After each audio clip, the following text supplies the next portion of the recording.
number one functioning polycule, poorly satirical panel show. I am your host, Jonny. For anyone who needs a visual description, I have a brown mullet, glasses, which I'm not wearing, but I wrote in the script that I was, so just deal with that. Midnight blue eyeshadow, and I have the eyes of that substitute teacher you used to make cry in English class. And I'm also wearing Cookie Monster pajama bottoms, but you can't see that. Oh, my Twitch is freaking out. Pause that. There we are. In the news this month, the Met Office has issued severe weather warnings as freezing temperatures affect large areas of the UK, most notably Cumbria, North Wales, Yorkshire, and Rishi Sunak's soul. The government have revealed a 5-point plan aimed at reducing legal migration, which includes massively hiking up the minimum salary threshold for a visa, reducing the number of dependent social care workers can bring, and most crucially, making the UK so unpleasantly uninhabitable that refugees are actually redirecting themselves to Ukraine for a better life. Say what you like about the Tory government, they are nailing that goal. Junior doctors in England will stage further strike action after rejecting the latest government pay offer of an extra 40p bonus per 40 hours worked and a free Kit Kat Chunky on secular public holidays. Oh, aren't they greedy? Paddy McGuinness has announced that his first stand-up tour that he will embark on his first stand-up tour in 8 years, answering the question that yes, things can still get worse. He's been quoted as saying that he's looking forward to getting back in front of a live audience, along with running the gauntlet of cancel culture. Paddy McGuinness on cancel culture. Who's dying to hear that take? That'd be like Maroon 5 releasing a concept album all about the Palestinian genocide, right? Nobody needs to hear Adam Levine singing about how he's got the moves like Gaza. I suppose it makes a bit more sense, actually. I mean, what is cancel culture really, if not a much larger scale version of no likey, no lighty? My favourite one. The TV licence fee is increasing by £10.50 a year next April. It's been confirmed. I mean, from April, the TV is guaranteed to be at least £10.50 better per year. So, like, they're probably not cancelling Mrs. Brown's Boys, but it might have a couple of jokes next year. Says me, I know, hypocrite, but in my defence, I'm not funded by the TV licence, so I'm only wasting your time, your valuable time and money, and not the public at large, so I'm still better. In other news, the UK's first spaceport for vertical rocket launches has been approved by the Civil Aviation Authority, and orbital launches from the site are expected to commence from 2025. And if it's anything like the rest of the UK's transport network, the first launch will actually be made using a replacement hot air balloon service. And finally, £240 million have been paid so far to Rwanda for the Tories' Rwanda asylum plan, with a further £50 million to be paid in 2024. The initial maximum cap for deportees to Rwanda would be 200, meaning that the UK government is spending more than £1 million per asylum seeker deported. Meaning the Rwanda plan is not only an unethical abuse of human rights and some of the most vulnerable people in the world, it also means the Tories are spending far more public money on asylum seekers than literally any welfare system in the country. This is textbook virtue signaling. It's just the virtue they've chosen to signal as being a fucking fascist dickhead. Everything is terrible. Merry Christmas, everyone. Let's meet the teams. Joining us today are our team captains, the they-thems of mayhem. It's Eddie French and Elliott Simpson. Hello. On Eddie's team, we are joined by Aussie in the North, KATH Marvelly, and not an Aussie, but often down under, a sex joke, Maxine Wade. I will not have the character of members of my team represented so accurately. And on Elliott's team, two people so cool they make an ice cube look like an ice cube tray not currently in use in the freezer. It's Ben LUND-CONLON and Laura MONMOTH. Hello. Hello, welcome to the show, everyone. Damn it, I was doing so well without coughing and then fucked it up. Right, welcome to the show, Eddie. I don't know what time it is. I don't know when I last saw you, but it's lovely to see you again. How are you doing? Yeah, not bad, thank you. Not bad. Yes, you asked me to join in this afternoon, and yes, I said, for being the sure. The evening. So that's it. Yes. Oh, for the benefit of the tape, I am white, but I didn't choose it. There is brown hair on my head, none on my face. I'm wearing a red t-shirt with a black hooded jumper with leopard print hood and yoke motif. And I was voted Boston Spa Comprehensive School 2001 leaver, least likely to go on to be non-binary. So shows what they fucking do. There was brackets after that saying it's 2001. We don't know what non-binary means. Let's ask a maths teacher at some point. And So absolutely, yeah. Good award to have. You should have that on all your posters. I don't remember. That's a lot of words when you're talking about like an online fringe brochure. That's, yeah, but for one very poor, for one sort of middling joke, you know. I mean, it would be accurate advertising.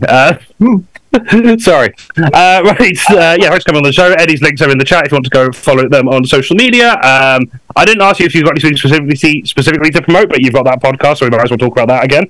I've got Punk Rock Elite. Yes, a podcast about NoFX, which is cringe punk for olds. So enjoy that. Isn't everything? Yeah, sure. All punk generally is. Apart from the new stuff, which I find frightening and unsettling, so it's probably pretty good. And I've got 3 appearances at comedy festivals next year. That's in my link tree and stuff, but I'll be in Leicester, Glasgow, and Brighton in February, March, and June? Or May, whenever the Brighton one's on. I feel like Brighton's usually June. Yeah, something like that. Yeah. So yes, that'll be my show. Poser. Fantastic. I've not got links for those shows. I'll grab them off you in a moment, and then if you've got my link tree, it's all in those. Yeah. I think we do. No, I don't. No, we don't have that either. I'll grab that, and then it'll all be there. No problem. Yes, I'll send it over. That's cool. It's the thing when you do the stream so often, I forget. I just don't update the command, so it's just your Instagram and Facebook that I had last time. But yeah, we'll get the link tree. And if you're going to be in Leicester, Brighton, or Glasgow during any of those months, or well, the specific ones when they're doing the show, then you should go and see them. And to the risk of spoilers, we've got some more stuff in Glasgow coming up as well. So on that note, we'll introduce our next team captain, ELIOTT Simpson. How are you doing? I think it's been a while. Oh, it has been a while. I'm here, I'm queer, and full of festive cheer, and very, very. I feel very upset that Jonny's descriptions of my teammates were sexually charged. No, I apologise. I'll amend that before the end of the night. Oh, you should. They're both raunchy rapscallions, those two. Yeah, Ben LUND-CONLON and Lorien with raunchy rapscallions. It's their late night sitcom. Right. Do you want to describe your appearance for the sake of anyone who might need that? Of course. I'm a Caucasian person with blonde hair, blue eyes, and limited intelligence, living proof that the Aryan race was always a stupid idea. I'm wearing a honk shoe cap and a red Christmas jumper with a bad pun on it because I believe you should dress for the job you want, and I wish to remain unemployed. Been making that joke for 3 years now. It hasn't changed. Nailing it. I thought you wanted to remain a cracker. Damn. Oh, that was a good one. Sorry, I'm just updating Eddie's link tree, so it's in the Eddie's command, so it's in the chat now. So I got distracted. You've got a load of shows coming up, which I alluded to earlier. Do you want to tell us about that? Oh, sure. I mean, not that I was sure of any interest to any of the viewers, because I'm not sure anyone who watches actually is from Scotland. But if you are in Scotland, I run 2 nights every month. Every last Wednesday, I run a fun queer comedy club called the Diversity Quota. It's just like Blizzard, except it's a bit better because it's less English people.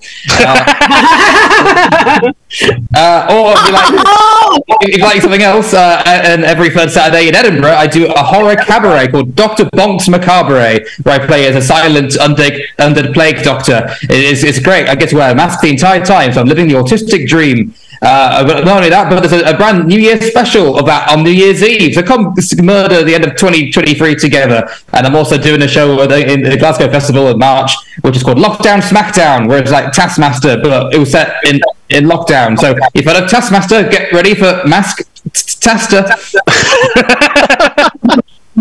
When you say set in lockdown, do you mean it was recorded in lockdown, or like you were just like cosplaying lockdown after it finished? So I planned to do the show in lockdown in 2020, and I gave tasks to 5 comedians, had them film themselves doing it, and I was going to edit it all and present it online in 2020, and then I got lazy and forgot about it for 4 years. I was like, good time as any. You can tell how long ago it was, because I literally 3 out of 5 comedians aren't even working comedians anymore. That's how long ago it was. But they're coming back anyway, so we can sit in the room and watch some videos. Amazing, fantastic. Well, those links for the Glasgow Festival shows. Oh, fucking hell, I'm not haven't got the right text box highlighted. I'm being a boomer today. Right, there we are. I usually make the excuse that when I'm doing the tech, oh yeah, I'm all over the place because I'm doing too many things at once, but I'm not even doing the tech today and I'm still all over the place. You can book tickets to those shows, and then the Dr. Bonk on New Year one. I think I just put that as exclamation mark bonk. Yep, there we are. Anyone who's going to be in Edinburgh on New Year's Eve, that's a fun thing to go do, so you should go and do that. Thanks very much for coming back on the show, Elliot. We're also joined once again by KATH MARVELLEY. How are you doing, KATH? I'm good. Thank you for having me back. Fantastic. For a second, I didn't realize you had a virtual background on, and I was wondering why just so many koalas had snuck up behind you, and yeah, this is just how I live.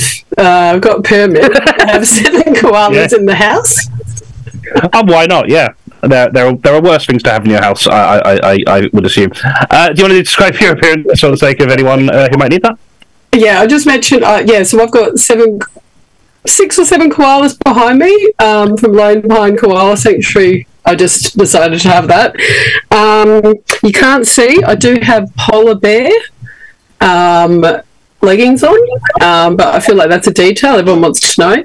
And I have pale skin, slight lipstick, pink, rainbow toucan earrings, hair's half pulled back, indeterminate blonde brownie colour, and I have a jumper that could be called aqua or could be called duck egg, because people call duck egg anything that's blue or green in this country, so I don't know what colour it is, but you could possibly describe it as duck egg. And I usually smile, so sorry if you can't see that, but just imagine. Oh, what a lovely thing to add. Thanks very much, KATH. We've got your social links in the chat. We'll just go follow that. Do you have anything particular coming up? Any nice plans over the New Year period?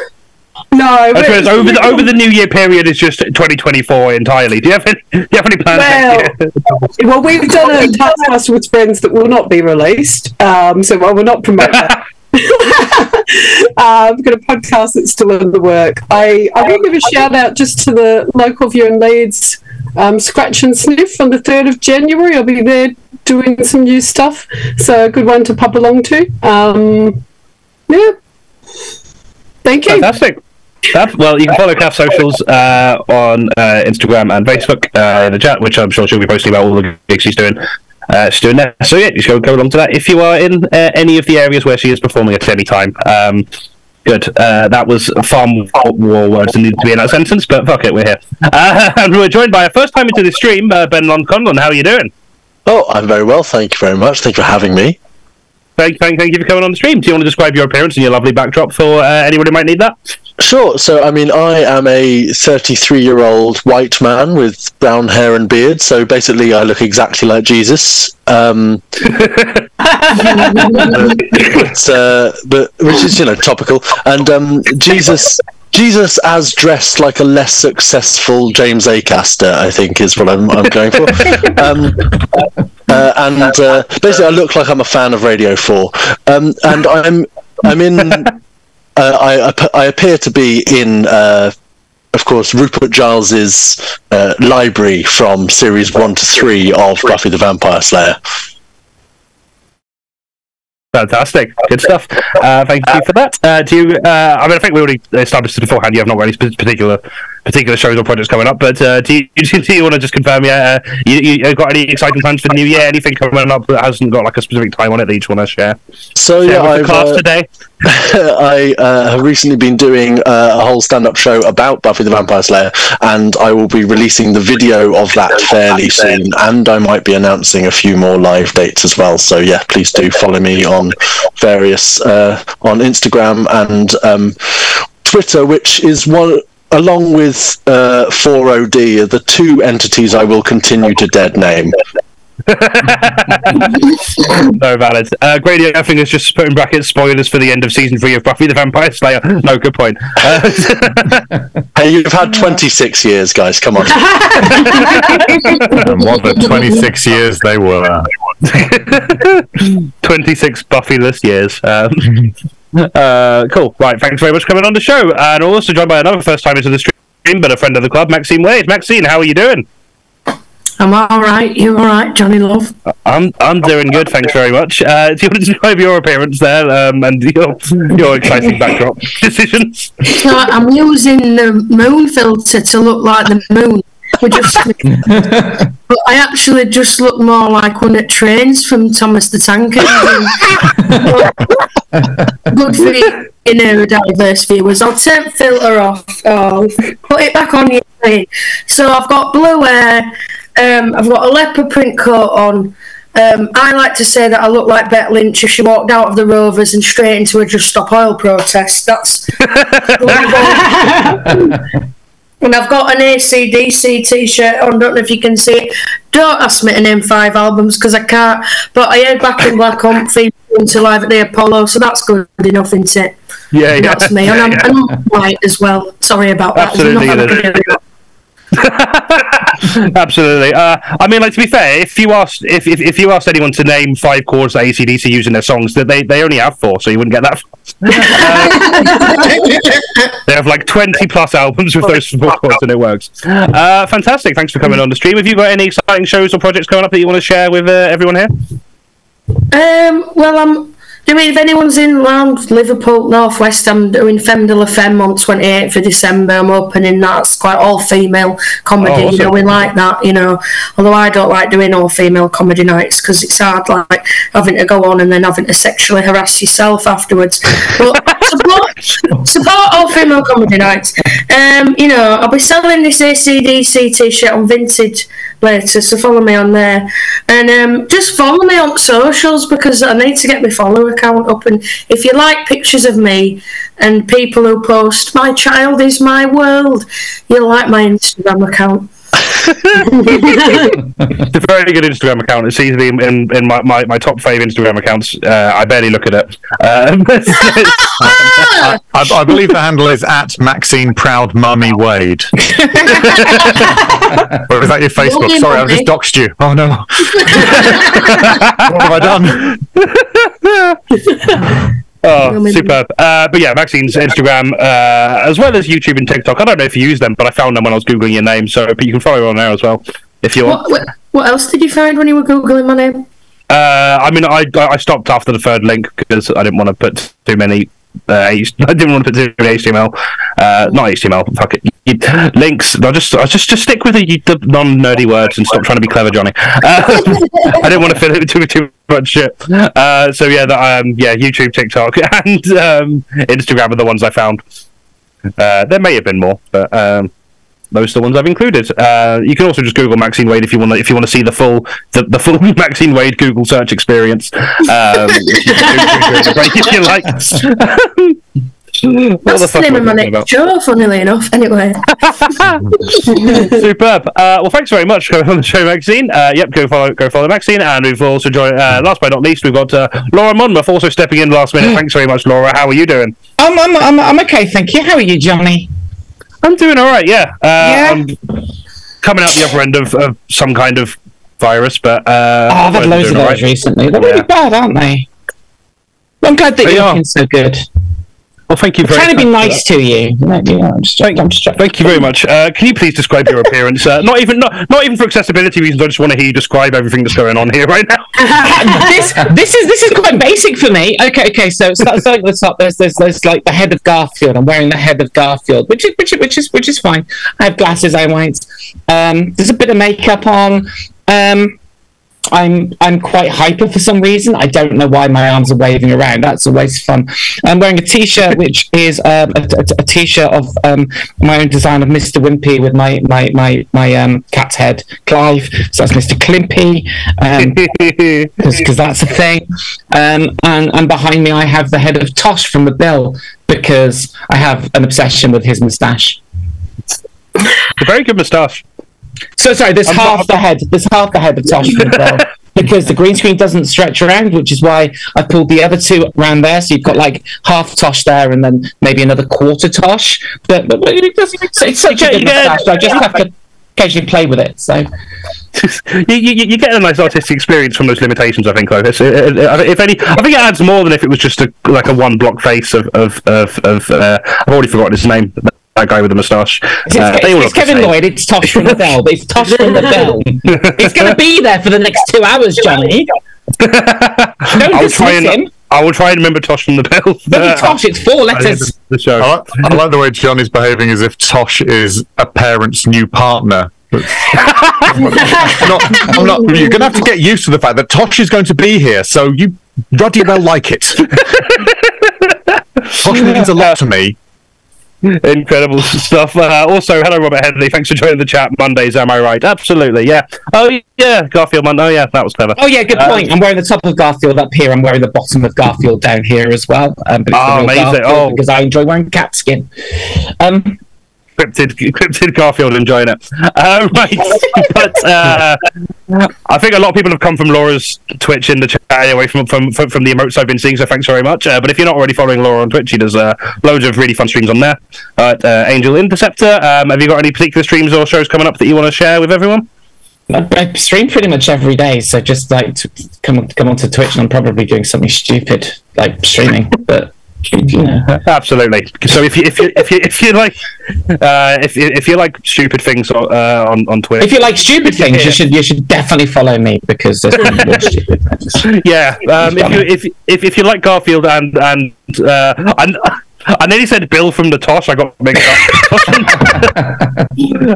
Then yeah, follow Angel Interceptor on Twitch. Thanks very much for coming on the show, Laura. We're making good time. This is a miracle. Fantastic. We might as well start the actual show, given we're all here. So let's start that. Our first round is called Fake News, and in that's its name. Not that it's not real, although what even is real anyway? It's been a year. Let's get existential.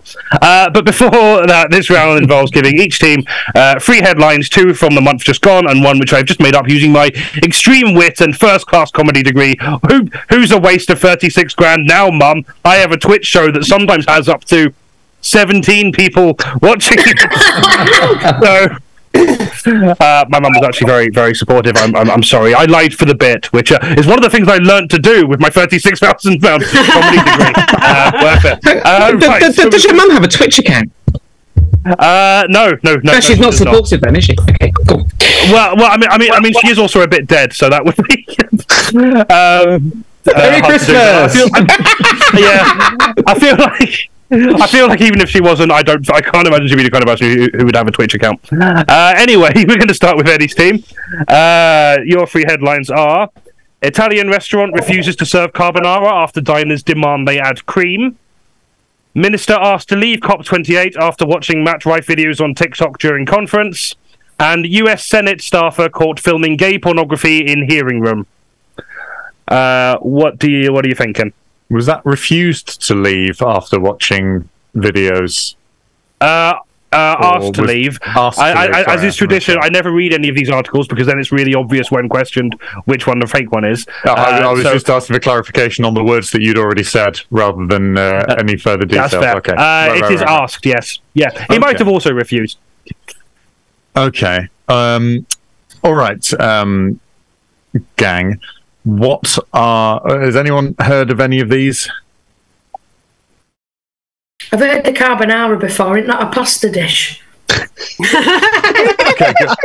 Yeah, you're right. Yes. Brilliant to have you along. We'll take that. We'll take that and just narrow down. Maybe one day she can go to Italy and experience carbonara and its magic in person. I've been there 4 times. Lovely McDonald's they have. But they seem to get quite offended if you don't make it right. I think that's probably true, about the It is, and I believe that cream is not one of the traditional things, but it is used over here. So that's a possible one. Someone at the COP28 was asked to leave because they were watching Matt Rife videos on their phone. You feel like they might be watching something else. Well, you see, this has got Jonny Ruddy Collins written all over it. Because Jonny doesn't make up entire headlines. They see one and go, "Oh, chop you out, put you in. Ah, it is new." To try and wrong foot us. So that's potential for being tweaked with. And what was the third one? The third one was The third one, US Senate staffer caught filming gay pornography in hearing room. See, it just seems so real. It just feels like that one's the one. I think I have seen the headline, not the resultant film. Not I don't know whether they've had time to upload it yet. It's just nice to see behind the curtains of power sometimes. Textile is at work. Yeah, absolutely. Textile is at work. So I think that one is the case. So my feelings are that, yeah, and Maxine is correct. Italy hates it when you Italian wrong. I do agree with that. I did think, possibly wrongly, I'm now going to discover, aren't I, that cream was in carbonara. I thought that was in H. It is in anglicised versions of it. Are we certain it's not actually in Italian dishes? I'm now, as my general demeanour and accent would suggest, I'm very confident about European cuisine on account of being middle class. So I suspect that it is bacon, eggs, and Parmigiano Reggiano that make up the majority of the and the cream is added to ready meals and stuff because it makes it a much more, I'm going to say it, unctuous dish. But I don't think it's a dish. Yeah. Oh, we don't like that kind of language here on twitch.tv /. I am $1 away from being full Nigella right now, so I'm going to rein it back. Yeah. No, but I feel like we need a trip to Italy as a group to check and investigate and come back. I feel like we just have to park this and go to Italy on holiday. I feel like this round loses some of its edge if we were just allowed to fact check all of them, Jeremy. Someone who has had a lot of Iceland ready meals in her life, like Mama used to make. Shouldn't really have cream, yeah. She make the ready meal like a Mama used to make. Oh no, is that that's not very woke of me, is it? Mamma mia. Look, as of the early 20th century, Italians were classed as white by the United States, so you can say what you want about them now. Oh, yeah, you can fuck them as well. There you go. Yeah, you are. That is not forbidden. Yeah, no, there's no embargo on it. There's no fornicatory embargo placed upon anyone. No. Even under initial stereotypes, like a mumma used to make, right? Oh, yeah. Like a mumma used to meet down the docks. It's all. It's all good. I think the porn is real. What a sentence! Yeah, I sound like Jordan Peterson. I think the porn is real and it's ruining men. So I think the porn is real. I suspect the recipe anger is real because that is a hot-blooded response to dinner. So calm yourself, mate. Put a splash of cream in it, then you'll get to charge them extra for it. Come on. So I suspect Jonny has tried to wrong foot us by putting a Matt Rife reference in that. I don't know if anyone has any other any reason to disbelieve that, then happy to hear them. I guess my only thing is that I have been to restaurants in Australia, like we eat to a lot of Italian immigrants, and we have had cream in pasta dishes. Oh, cream does go in pasta dishes, but not carbonara. I don't believe so. I love how that there was this porno made at the Senate, and all we're talking about should it have whiskey in it? I don't know, but it's definitely whiskey eggs in it. Like it's not, yeah. That's the kind of show this is. This is the Bake Off. It's changed. I mean, to be honest, politicians bumming each other. I heard it, but fucking, I know. this is Carbonara debate, right? I've reached the stage in my life where I'd rather hear about experts making food than amateurs making porn. Just my priorities have lined up that way, and I feel but I feel sort of this. I don't actually feel much shame in admitting that. I go, oh, okay, that's just how life goes sometimes. But we'll talk about what do you think it's do you think it's like some water sports stuff like We on the People or there you go, is that what you want? Or some Constitution smut. Yep, good, exactly what we want. So you're still thinking that it might be that the pasta one is incorrect, Kath? I am willing to be guided by my captain on this. What do you reckon, Maxine? Well, I don't know about the Matt Rife one, because, it's quite watchable if you're an edgelord, isn't it? Who likes boring climate stuff, you know what I mean? You get bored, you have a scroll. It's not beyond the realms of possibility, but I'll go True. What you're saying, I do. But I think it's the detail of it being Matt Rife that puts it in question. I'm in agreement with that. I think that one's definitely wrong.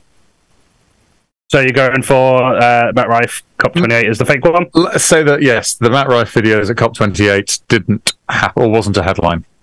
You are correct. That was the fake one. Yes, an Italian restaurant did indeed decide to rage quit their traditional carbonara dish after customers kept demanding that they add cream to it. I don't know why they made such a big deal about it, to be honest. That's just why I bring squirty cream to every restaurant I eat at, just in case. There's not a single dish that doesn't go that isn't improved with squirty cream. Carbonara, sushi, soggy biscuit, whipped cream on all of them. Yes, please. Nom nom nom. But a US senator staffer was also caught filming gay pornography in a hearing room. And to be fair, pretty easy to get caught when you've literally bought your own filming equipment. What did you think was going to happen? Yeah, gay porn should be a live theatrical experience. Filming it just cheapens it, in my opinion. But no, a minister was not asked to leave COP28 after watching Matt Rife videos on TikTok. What did happen is the UK minister went AWOL at the conference, though as he returned to the UK to vote on the government's Rwanda bill, which is so much more important, than why remain at a worldwide conference to battle climate change and ensure the continued survival of the human species when you could instead just vote that it's okay to fly asylum seekers halfway across the world is a thinly veiled attempt to appeal to the racist voting pool in the country. Merry Christmas. ELIOTT's team will have you next. Your three headlines are attendees of Henry Kissinger's private funeral whammed by gate crashers playing Last Christmas out of loudspeakers. Doritos to release nacho cheese flavoured alcoholic drink. And scientists make VR goggles for mice so they can feel what it's like to be attacked by a bird. That's a very serendipitous series. Right. All right, you pair of hot sluts. Let's get cracking. This is quite difficult. I mean, usually I've done these quite a lot, and as Eddie succinctly put it, Jonny is a sneaky little sausage. Jonny essentially is the James Somerton of comedy news panels. That'll take a quote directly, change one word.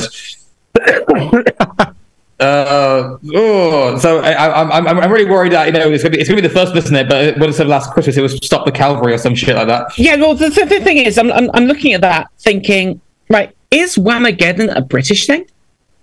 I've never heard of anybody outside of the UK saying, "Oh my God, I was on a tram and I got whammed like a bastard." Oh, you've not been on Twitter recently, though, have you? No. No, why would we? Exactly, but that's where it's happening.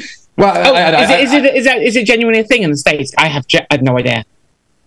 I'm not sure. I just think it's definitely originated from one place, but over time has become. Why don't you book anybody American in so we can ask? Yeah. Curse you, Jonny, and our attempts to stop us fact checking. But Because I only know like 2 Americans and they're always busy. Also, I mean, even if it is a thing in America, would the attendees of Henry Kissinger's funeral be the kind of people that would play Whamageddon? That's why Americans are so busy. They're too busy playing Wham all the time. That's all they're doing. But I like the logic. I think you're right. Actually, I think both. Yeah, you're right. Better than But could this be one of those where somebody has just played it, but the headline is that they were all whammed, despite the fact that nobody realised that they were being whammed because they don't give a shit. Yeah, what constitutes being whammed? Is it just like one single person playing it quietly in the corner, or do you have to be assaulted essentially by the music of it? You have to notice if it's on, don't you? That's the rule. You have to realise that the song is playing has to be the original wham version, and then you go, "Well, I've been whammed. Better post it on Facebook." But I can't see Henry Kissinger posting on Facebook. Well, Henry Kissinger, yeah. I feel like people who attend Henry Kissinger's funeral will be so dead inside anyway they wouldn't notice anything happening right in front of them. That's actually a really good point. Who was at Henry Kissinger's funeral? George Michael's ghost. Talking of things that should have shut up and died a long time ago. I have a name. I feel like capitalism is at this stage is exactly the sort of process that would produce a Doritos flavored alcoholic drink. Like, capitalism is limping over the final hurdles of existence, and this is the kind of shit that it's coming out with. I would believe that. Yeah, I think you might be right. But at the same time, do you really want a drink that cheesy? Because there's a lot of cheese. No one wants it. No one wants it. No, but you'd still be tempted to try. Yeah, it's a novelty because literally didn't this year like Burger King release in Germany like a burger that was literally nothing but like 64 slices of cheese and that was it. What? No. I mean, I hope I'm right. It's like 8 multi-packs of fake cheese. Yeah, it's like the single slices, but there was like 20 of them or something. Yeah, I know we're not allowed to fact check, but Johnny's allowed to fact check. Hopefully, you can verify that was a real thing. Like, I think it was only like in one country, but you could buy a burger that was literally nothing but cheese slices and nothing else. I mean, I can't be asked to fact check it, but I do remember seeing that as a thing. It might have even been in one of these shows months ago. But yeah, definitely, I definitely remember seeing it and like seeing the headlines about it. So I think purely because of the novelty and weird like marketing stints capitalist companies do. I remember it was fellow comic Craig Wilson's been on their show before. For his birthday last year, someone got him sour cream flavored soda. Apparently there's like a whole thing like kind of salad cream and sour cream flavored food. So weirdly a strange novelty, even though everyone collectively agrees they're awful, but because they're awful, everyone enjoys it anyway. I guess like reality TV. It's just fun to say you hate it. So I believe the Doritos drink. I think it's. Although actually, I didn't just realize. I didn't realize alcoholic drink. That's weird. I can get like why you'd make like a cheese soda novelty. Why would it... I mean, I don't know how long cheese has to ferment before it becomes booze, but I would eat an alcoholic gorgonzola were I presented with one. I mean, I feel like a Doritos cheese flavored alcoholic drink is what happens if you buy milk and wait a really long time. Ben's go-to cheese of choice is gorgonzola. Laura, have you heard my accent? All right. Okay. What do we think then of the scientists for the VR goggles for mice? And coming. I mean, that sounds. Yes. I mean, that's when you have scientists and they have mice in the lab and they've got tiny VR headset. That's the bit I'm struggling with. There's a tiny because you can't get a big VR headset. You onto a mouse. It's like in Mousetrap. It just descends on them. That is the worst part when designing your experiment is what's easier, making the VR goggles small or making the mice big. That's a good point. How big are these mice? Are we talking mouse sized or like the size of a fucking Oculus or? Well, it makes sense because they already make mice go through mazes. Now the VR goggles. Essentially, we've made Mouse Pac-Man finally. I mean, hang on. I like the idea of Mouse Pac-Man, but I don't like the idea of 4 mouse ghosts. I'm not on board with that. 4 mouse ghosts turn up on Christmas Eve night to a rat's home. He wakes up the next day and wants to be a better rat. Oh, so got to cure Toryism in mice. That's the. We finally achieved the most ambitious crossover ever with Ratatouille, Christmas Carol, and Pac-Man.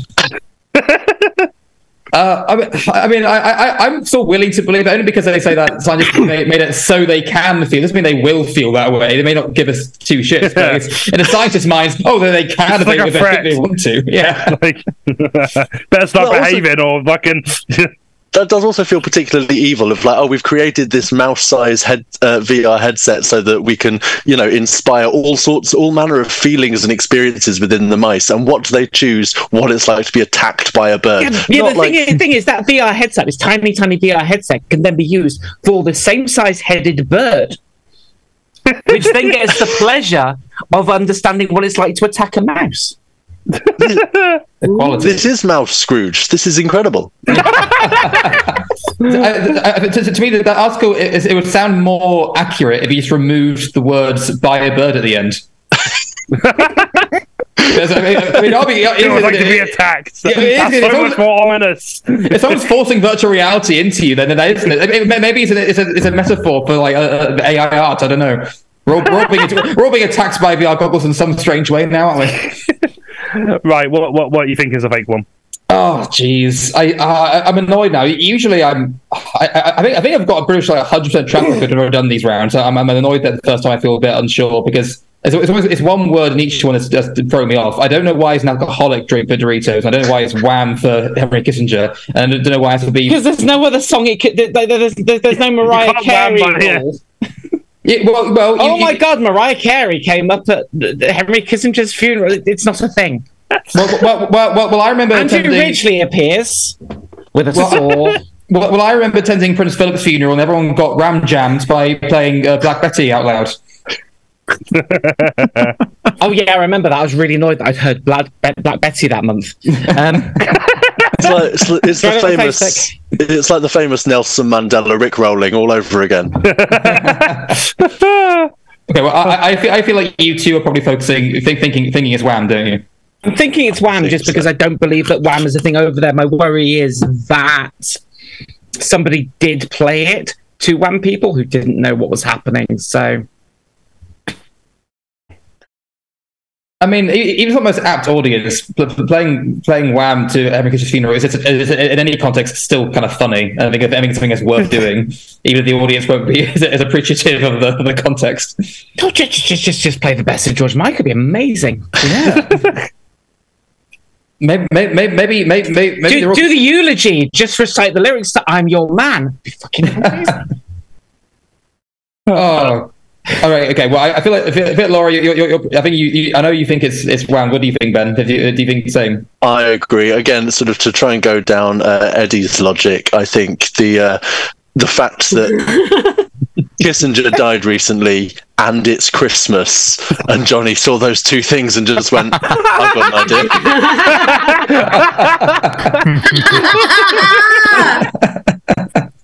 Well, maybe it's all free. Maybe they're being VR goggles for a rat called George Meisel.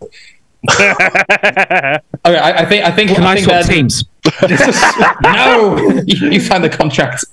I think we're going to go. You're thinking Wham's the fake one? Yeah, I think we're going to go for that then. Wham is fake. You're correct. Oh, thank God. Yes. Which I said in the first 5 seconds that we did this discussion. Yeah, we could have gone straight through with. We could have just stopped this. But then we wouldn't have had like a 5-minute discussion on like the similarities between Wham and Henry Kissinger, like the Venn diagram of like fans. Yeah, but as a result, Ben now. You wouldn't get out of a week, would you? Yeah, now Ben has exclusive rights to the Ratatouille, Pac-Man, Christmas Carol crossover film. Absolutely. I'm George pitching a Michael treatment put tomorrow. the boom boom into a couple of hearts. Henry Kissinger put the boom boom into fucking loads of countries. Are you allowed then? I'm curious now, because now I know it's true. What kind of drink is the cheese? Fucking disgusting. I think that's. I'll get to that. Yeah. So scientists have made VR goggles for mice so they can feel what it's like to be attacked by a bird. They've also made a virtual boy for hamsters so they can feel what it's like to try and play a virtual boy. And Doritos are releasing a nacho cheese flavored alcoholic drink. And why not? You know, there isn't a single food or drink that isn't enhanced by nacho cheese flavoring, alcohol, carbonara, MDMA, soggy biscuit. Not a single one. But no, attendees of Henry Kissinger's private funeral weren't whammed, as nobody attended it because nobody was sorry he was gone or wanted to remember him. So at the end of that round, you both got the question right, so you're both on 3 points. So that's really like half an hour wasted. Good job. So both teams on 3 points. Our next round is trending, or at least it better be. Like, comment, subscribe, retweet, send to your work WhatsApp group. 4 to 10 of your contacts within 24 hours, or she'll come and get you. This round is each of our guests are going to be talking about a trending topic from the last month, and I'll give points to whoever manages to use my secret word of the day the most times. And I guess whichever one I find funniest. So we've got. We're going to start with ELIOTT, who is going to be talking to us about Christmas. So take it away, ELIOTT. Oh, right, Christmas, a miserable time for me, because it reminds me how similar I am to Rudolph, and I am both freakishly abnormal and also easily exploitable. But no, Christmas, it's a time where everyone starts buying and gifting each other new devices and services and TVs, but sadly, as an asexual, I can only ever use Virgin Media. But hey, speaking of, big up to asexual icon, Virgin Mary, love you, Queen. But hey, if like me you are queer, then Christmas is a wonderful time to make some money. So it's easy. All you do is just lie, tell your grandparents you need money for conversion therapy, and they'll give you hundreds. They're so stupid. It works every time.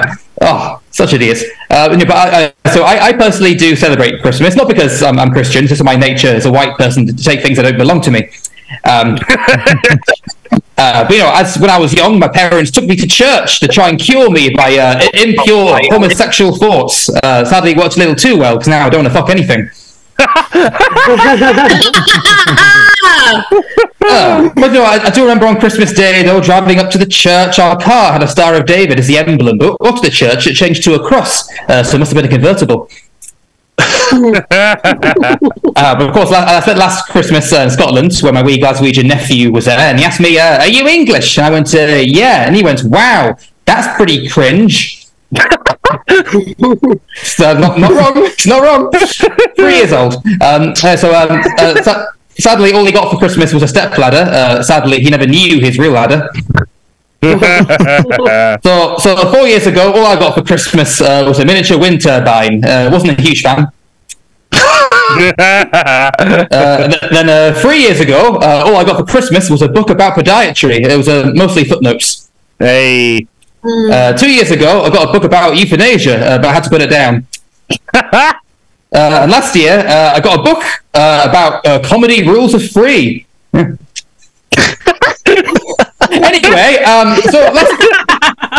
Anyway, last Christmas, my uncle wanted to play a game. We played a random 80s pop song. He tried to see if he could guess the title in the first 3 seconds. I was like, all right, Uncle Brian, you cheeky cunt. How about this year, we'll make it interesting. This Christmas, we're going to play a random prog rock song and see who can guess it in the first hour. Fun for all the family. Wait. Before I leave, before I go now, I do want to take part in my favourite Christmas tradition. You're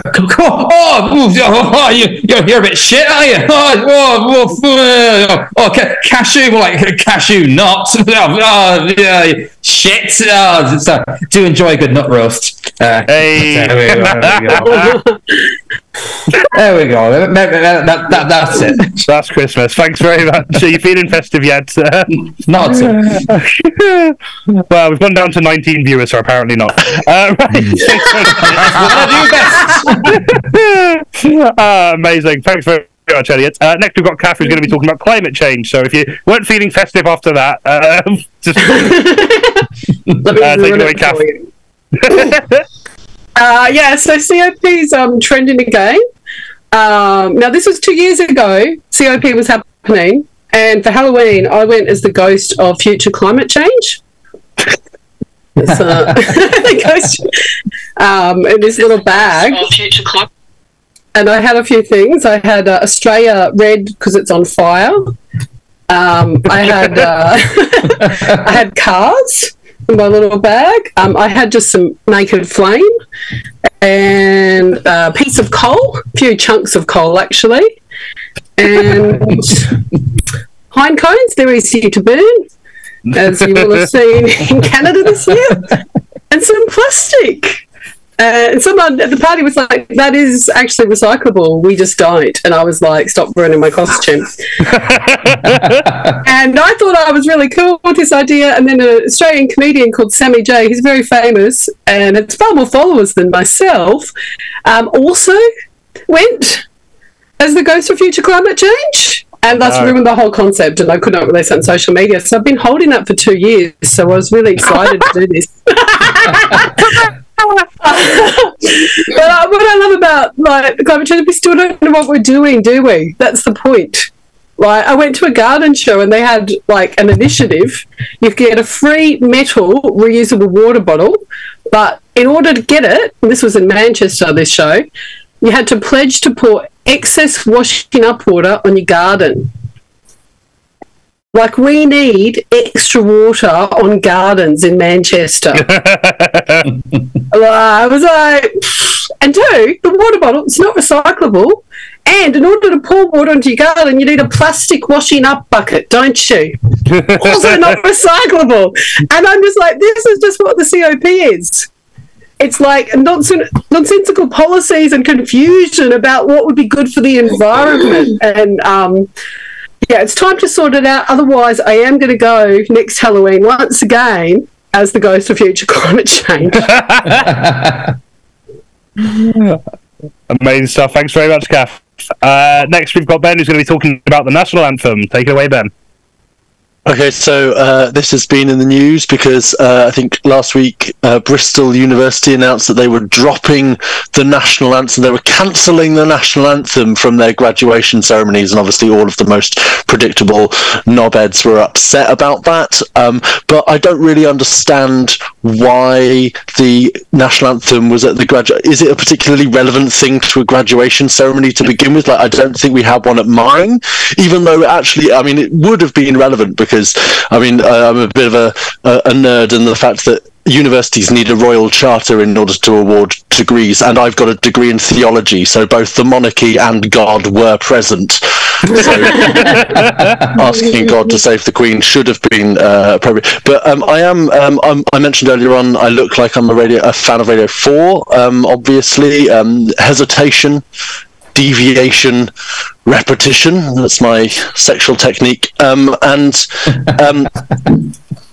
Obviously, as a fan of Radio 4, I'm a fan of the shipping forecast, but it's really hard to be a left-wing fan of the shipping forecast. If you use it to fall asleep, like the national anthem comes on straight afterwards, so you have to like wake up enough to turn it back over to Radio 3 to go back to sleep. It's very difficult. But yeah, I was trying to think, like, when is it appropriate to sing the national anthem? Like, I can't really think of any occasions when it would be appropriate. Like, I don't see the point in it. It's when, you know, the only people that want to sing it are like right-wing dickheads and footballers. And I was out the night, nothing against footballers, they just have to sing it apparently. Again, I don't know why. I was out the night after the Queen died when the new King Prince Charles did his first speech. I was in a pub and they played it in the pub, and then just this random bunch of lads just burst into the national anthem, but with the new updated words proving that the right can get their heads around changing pronouns when it suits them fairly quickly. So I thought I'd try and, but I do, my sneaky little admission is I do actually quite like the tune. The tune gets a lot of a kicking from the national anthem, but I sing in a choir, I sing bass, and I also play the bass trombone. So, and I judge everything on its baseline, and it's got a cracking baseline. You know, the bit in the middle, that everyone sings that they're not supposed to. That's the baseline. It's great. It's the best bit. So I thought I'd keep the same tune, but write some new words. Now, the fact that it uses the word king 3 times in a row proves that it doesn't care about rhyming. So I'm also not going to care about rhyming. I do care about scansion. So I've just chosen my favourite words that have got the right number of syllables. So here we go. Categorizable, identifiable, avocado, ecclesiastical, accountability, extraterrestrial, insinuate. There you go. Love it. Beautiful stuff. No, I think that should be the new one. That's brilliant. Right, okay, next we've got Maxine Wade, who's going to talk to us about the Labour Party. So whenever you're ready, Maxine, take us away. Right then, the Labour Party. I don't even know why the Labour Party are trending, and I contacted them and they don't know either. So I've written some stuff about the Labour Party. I researched it, but it's on my phone, so I'm going to have to look to the right. Okay. So the Labour Party actually originated in the late 19th century, led by a man called Keir Hardie, and was originally called the Independent Labour Party. It was eventually merged in 1975 and became the Labour Party that we know today. After the election of Keir Softy, or Keir Starmer, as he likes to be known, as leader in 2020, it was once again renamed as the Conservative Party. Keir Starmer. The answer to the question, what would a ham hock look like if it gained sentience? But with only half of the charisma. Seriously. I've seen open mic edgelords with more charisma and better comebacks than him. What has happened recently in the Labour Party? Again, we've heard about the junior doctors' strike, because again, Labour has not agreed to increase pay for public sector workers. Nowadays, the Labour Party is about as trusted with the NHS as Lucy Letby is to babysit your newborn. Being a supporter of the Labour Party these days is a bit like Labour itself. Excruciatingly painful, and a process in which you wait a very long time for anything at all to happen, only for another cunt to emerge. Keir Starmer was elected in 2020 after the previous Labour leader Jeremy Corbyn was accused of anti-Semitism for not condemning the October 7th mass attacks 4 years before they actually happened. Keir Starmer recently criticised for saying that Margaret Thatcher did some good, and she did some good. I don't know if any of you know this, but Margaret Thatcher was responsible for creating the UK's first gender-neutral public toilet, with the creation of her gravestone in 2013. Murdered me there, Jonny. Starmer has also been accused of being a cosplay Margaret Thatcher by some Conservatives. And some people don't know that he actually dresses up as Margaret Thatcher to attend bisexual swingers' nights. But he doesn't get involved. He just sits on the sidelines and judges as the lady is not for turning. Right. How long have I got, Jonny? I've not been timing, but... fair enough. Yeah. I'll into this bit. Jeremy Corbyn, often referred to as Magic Grandad by his critics on the right, yet he is also called a Magic Grandad by me and other lefties on the left, because to have a grandad who isn't an incontinent old racist bastard is truly magic, isn't it? Anyway... The Labour Party have, I don't know if they're in the news for the Labour Party, have recently launched their 5-point mission for Britain, like a mini manifesto, which they stole from the Conservative manifesto that was left cooling by the fat pie on the open windowsill at Rishi Sunak. That's it, Labour Party. Brilliant. I feel like I learned a lot there. Thanks very much, Maxine. Next we've got Eddie French, who's going to be talking about the Game Awards. So when you're ready, Eddie. Hi. because this is stand-up, and I'd ideally like to make some sort of living or career, I'm going to be taking a very definite stand on this. So the Game Awards, right? Games, they're great. Because that's what I think people who will give me money over my career will want me to say. So that's brilliant. Love it.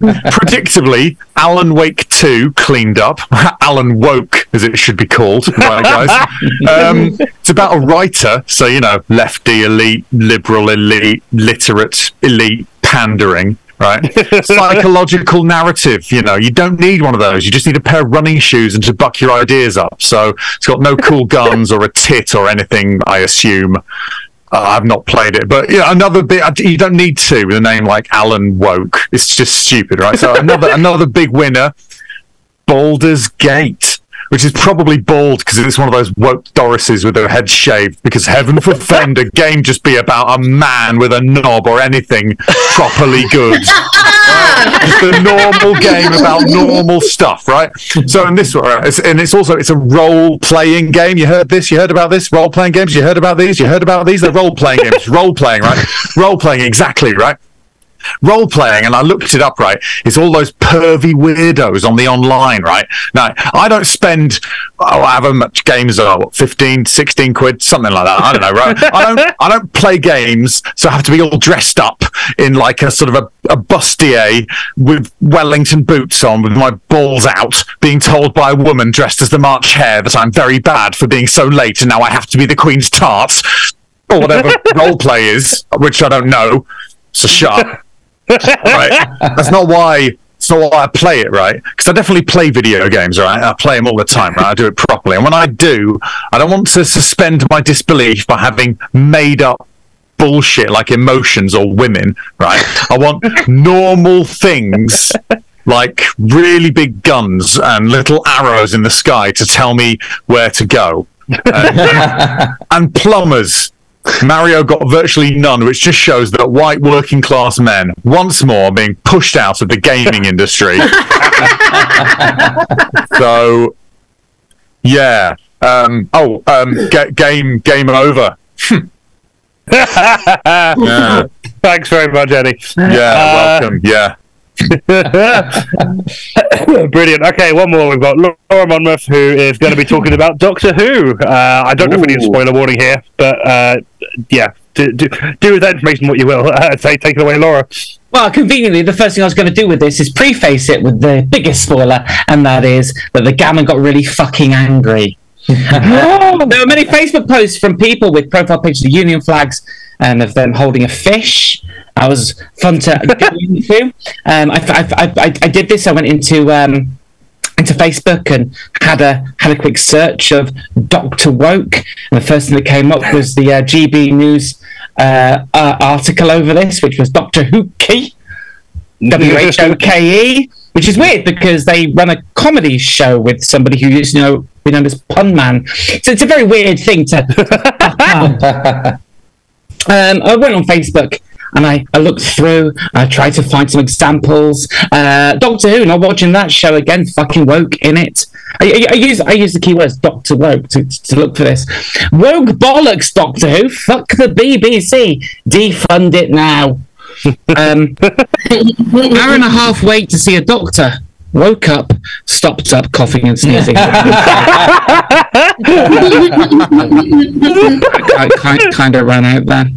But it was really the greatest hits of Russell T Davies. You had David Tennant, you had Catherine Tate, you had explosions, gunfights. The only thing that was missing was John Barrowman's cock. But there were subtle differences. Trinity Wells was a newscaster in between series 1 and 4. She's now an Alex Jones-esque YouTuber with her own show because Russell T Davies really enjoyed Spider-Man No Way Home.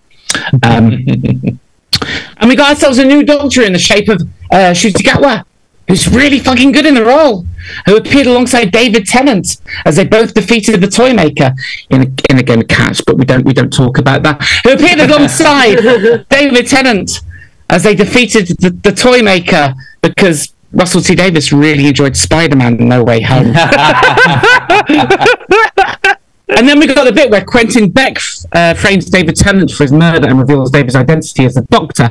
David, his friend Catherine, C.T. Tate, best friend Shooty Gatwa, and Aunt Sylvia Noble are interrogated by the Department of Damage Control lawyer Matt Murdoch. Gets David charges dropped, but the group grapples with negative publicity after David CT's and Shooty's MIT. This is the plot to No Way Home. I kind of ran out of examples. It's fine, but the stand-up performance. And I think this is unanimous. Was Neil Patrick Harris playing the Toymaster, who managed 2 incredible feats, one of which was making my own German accent sound authentic.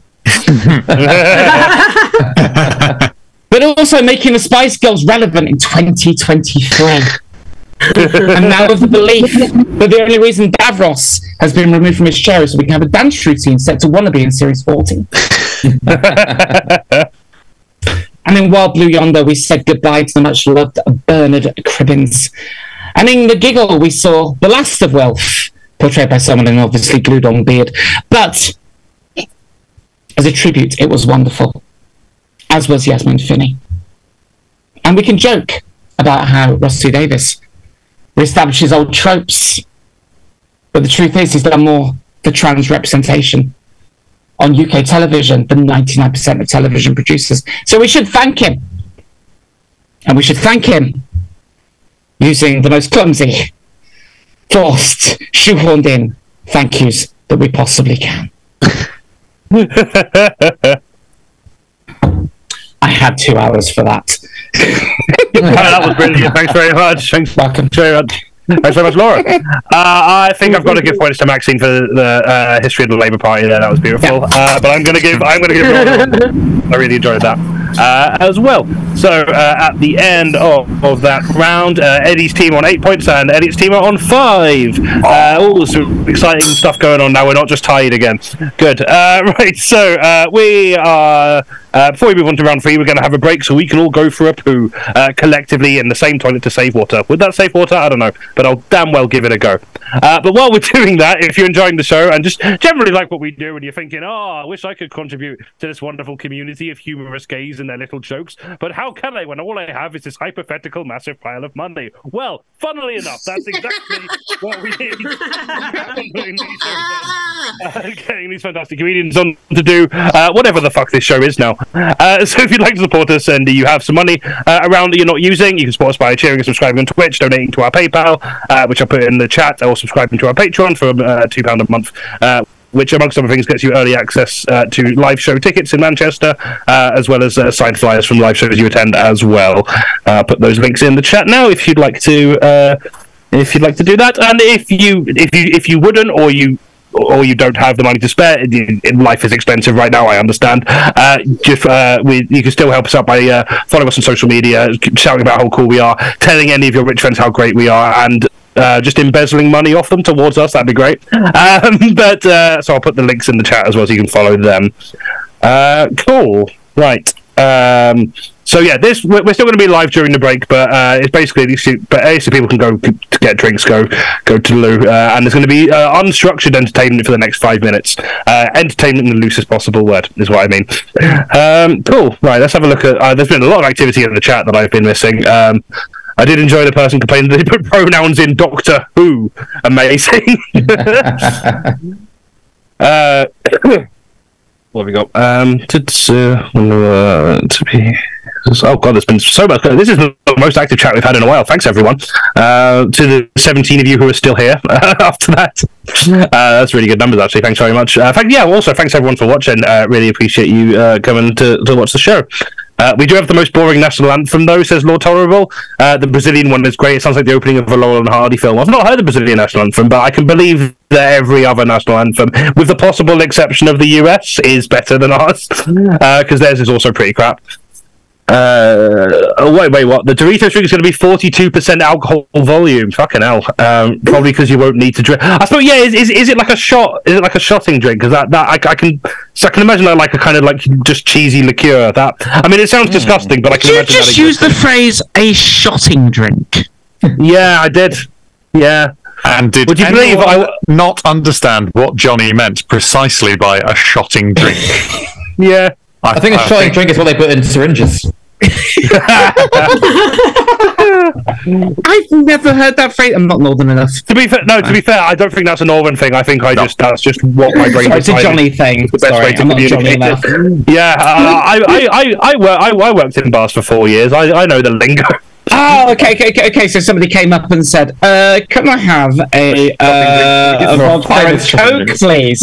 And you said, "I don't. Do you not want the Coke? Would you just like a shotting drink?" I'm like ignoring the phrase cheesy liqueur. I mean, come on. Hey, ladies, you want a shot of my cheesy liqueur? Okay, I need to actually look up. Liqueur. I need to look up what this drink actually is. I drank the Doritos boost, so you don't have to. Okay, yeah, that sounds perfect. By Chris Morris. I'm going to assume the same one. It's Yeah. Definitely Brass-Eyed Chris Morris is writing. I drank the Doritos boost, so you don't In have 6 years' time, there'll be a really searing indictment of it in a film. No, yeah. I'm not reading that because it's behind a paywall. How could you, Chris Morris? Chris Morris. Right. It is a spirit. I mean, 42%. If it was a lager, that would be impressive. If it was just the drink will smell and taste just like the real thing, but so I assume that means nacho cheese. That's kind of ominous. Thanks to the partnership with drinks company Empirical. Iconic nacho cheese flavor in a bottle. It doesn't really say what it is other than it's a spirit and nacho cheese. It's made using real crisps, though, extracting their essence through vacuum distillation, whatever that means. Not falling into the traditional categories of gin or whiskey, the two genders of spirits. The best enjoyed. Whiskey for the bloke, gin for the lady. Them's the rules. Pint of whiskey for the bloke, glass of gin. Will be best. The company said the drink will be best enjoyed in a margarita. Hey, I get it because pizza, cheese. Bloody Mary, old fashioned, or neat over ice. Actually, with the tomato. Doritos is owned by Pepsi. I didn't know that. Cool. Is it called Doritos Cruel Original? I can't find an actual name of it. I guess it's just called Doritos Booze. Well, yeah, that's. But, hello, Kat. Yeah, there's a Clive here. I feel like the pressure's really on for Ben to be the one member of our team not wearing a hat to acquire a hat in the next round. I have plenty. I've actually got my turkey hat here. If anyone wants to to this one. No, I think I prefer the Garfield one. Okay, that's fine. But now Kath, we won't know. We might think you're on their team. Whoa, Kath! Have you literally pulled that from the background and it made it into a 3D object? That's incredible. Yeah. I'll just provide the entertainment during the edit. That's adorable. Kissinger's idea of a white Christmas involves white phosphorus. Fucking hell.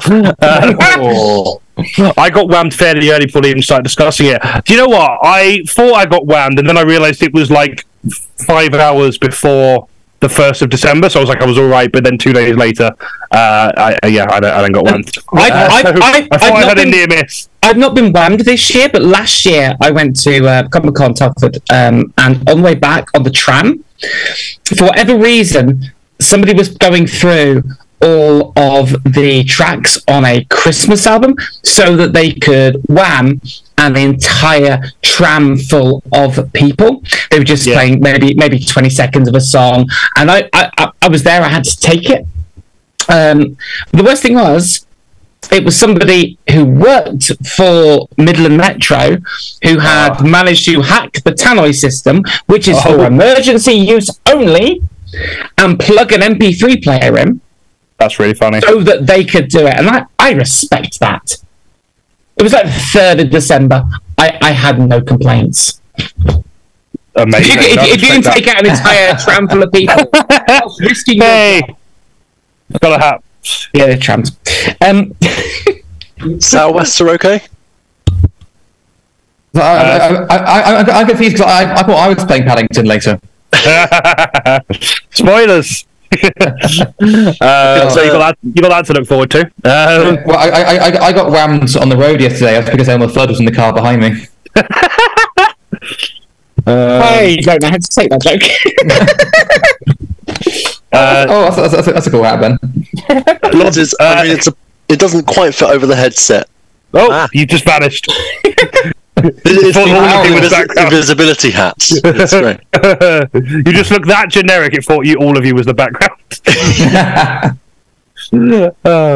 Lord Tolerable, this round should be renamed Do You Know How Johnny's Mind Works? And clearly everyone does because they all got that one. Watch more 3193, watch the previous attendees Rick rolled up. Do you know that would have been a much better thing to go for because then it wouldn't have been so obviously Christmassy length and it might have been more plausible. I'm mad I didn't think of Rick rolling before I thought of Whamageddon. Maybe I was just too busy being mad about being whammed. Next time, I'll just get you to write the stories more. You're much better at this than I am. What would be... Oh, gone? I'm just curious, every time I've done this, I don't think anyone's ever gotten that round wrong. So I'm curious, on average, how often do people actually get it wrong in that round? Last time both teams got it wrong. I don't know how often in general, but yeah. Then it's your fault, Johnny, for not booking good enough guests. No, clearly, yeah, definitely. No, yeah, I'm going to need to go and just... I'm going to need to go and get all that data now to try and work out if there's any trends. Now I'm curious. You've been called the H-bomber guy, Johnny. You've got to stop replacing one word. You've got to replace 2 words now in the article. I mean, to be fair, more recently I have been actually just coming up with stuff that isn't just that, but this time I kind of rushed it. I've been coming up with not necessarily original ones, but ones that are more far removed from any actual news story rather than just changing. How long we got left of the break, Johnny? Until everyone's back. Why? What do you need to do? Give me 2 minutes. That's fine. Yeah, 2 minutes is fine. Alcoholic Gorgonzola. Andrew Taylor. I would listen to Alcoholic Gorgonzola's first album. Only their first album. They got really mainstream after that, but the early stuff's good. If runners can eat Gorgonzola, it's cheese that's accessible to the proletariat. Yeah, I suppose that's a good point. Robert Headley, most alcohol drinks of that type are usually just a malt beverage with flavours added, so it probably just tastes like Doritos with a hint of feet. You're probably right, actually. I bet that's the entire Chris Morris article, but they just paywalled it for $20 a month just to be dicks. Societal collapse never tasted so zesty. Got find back in the comments now that I'm not 100% sure what these comments are referring to, so that's fun. Right, okay, let's go back to the present now.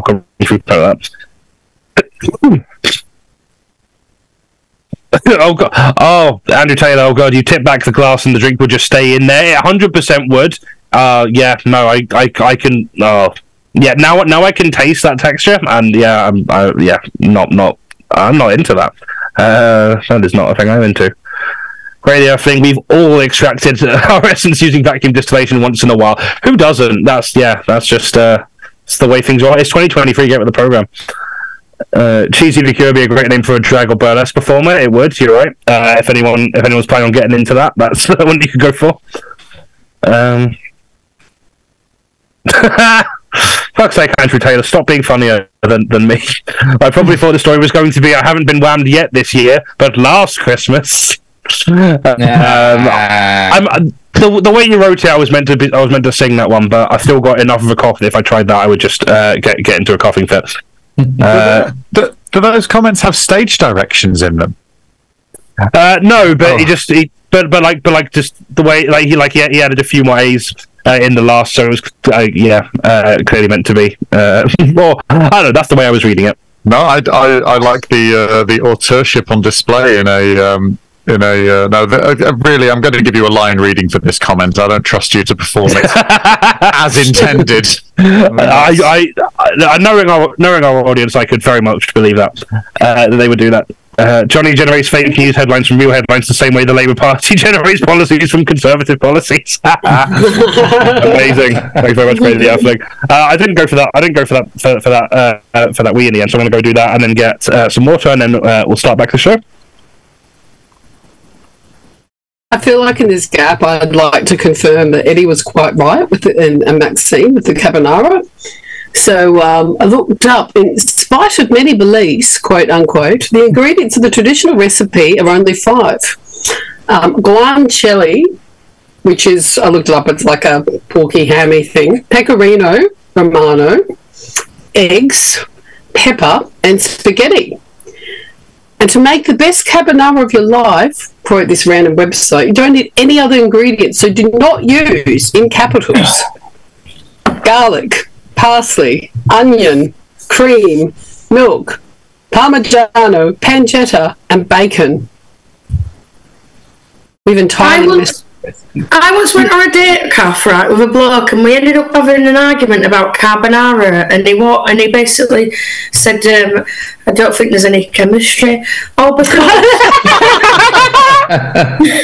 Wow. As well, he had a peanut allergy. You know, when you wish you just put a bit of peanut in there. You know, I know you shouldn't, but it was a good. And basically, it was saying like, what can you make really good? And I says, I make a good carbonara. And I said, and he goes, what do you put in it? I says, put garlic in it. He goes, you don't put garlic in a carbonara. And I says, well, if you're asking me, a good carbonara's got garlic in it. He went, it's a good job no one's asking you, bastard. Should have stabbed him. Wow. Were you on a date with Anthony Bourdain? Yeah, that's why he offed himself. What garlic in the carbonara? Were you eating on this date at the time? Yeah, we were eating Thai food, bizarrely. And it's shame to dress up with some table salt that you could just subtly, like, ruin their meal with. You know, I'm assuming he wasn't a vampire, Kath. Yeah, maybe that was the problem. He couldn't tolerate the garlic. And as well, he said that comedy wasn't an ability or even a possibility of a future career for me. So perhaps he did know his stuff after all. Who knows? Who said that? Well, that's what we went on a date with last year. Oh, okay. How's he doing now? I don't know. He was a nurse as well. Yeah. Oh, okay. Yeah, I don't know. Shock horror. Man has opinion on comedy. Read all about it inside. Right, we're back. I think we can carry on the show. Are you trying to put links in the chat, Robert Headley? Because I'm getting they're getting asterisked out. Yeah, we've got links disabled, so sorry about that. You can't post links in the chat. If you want to DM the Blizzard social page on like Instagram or Facebook, if it's something you want to share, we can put that in for you if it's relevant enough. But now we're going to carry on with the show. So our next round is propaganda. This round sees our guests taking editorial roles for various news and special interest publications and reinterpreting some news headlines into the style and agenda of said publication, which it really is a microcosm of how a lot of news journalism actually seems to work these days. The difference being we're doing it in a silly way and not in a terrifying dystopian manipulation of the facts to convince people to vote for the let's make all these silly poor people die party instead of the let's all make these silly poor people die party but in red and with sillier accents. So that could be either way around, really. So we are joined today by so we've got Laura, who is Management Today magazine. We have Ben, who is the Puzzler magazine. Maxine, who is the editor for Socialist Worker. Kath, who is the editor for Chortle. Elliot, who is the editor for Vogue. And Eddie, who is the editor for the National Trust Members magazine. So what I'll do is I'll just read out the headlines and then it's a free-for-all. Come in with how you're going to interpret them.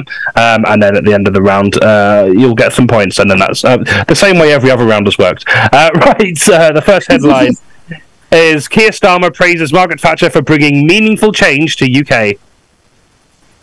Keir Starmer shows fondness for crusty old blouses. Keir Starmer is the latest stand-up to be vilified after a poor taste joke went badly. The circle is outraged 2 to 3 months before welcoming his return. Try the 2023 Labour Party word search. See if you can find principles, backbone, grassroots, unions and solidarity. Please note this puzzle is impossible. As editor of Management Today magazine, I would like to delegate my answer to Elliot.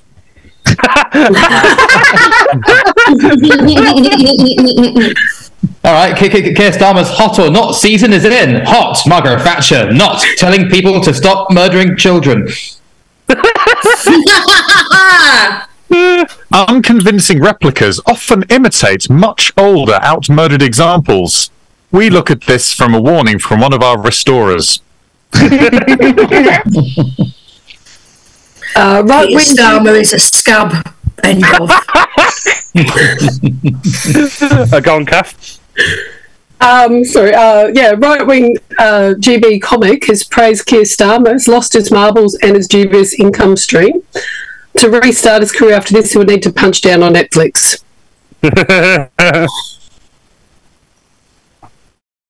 Yeah, any more for that one?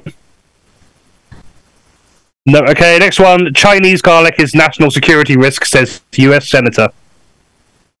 Chinese garlic is a national security risk, says badly dressed vampire. Asian bulbs and European herbaceous borders. The National Trust embraces crop diversity.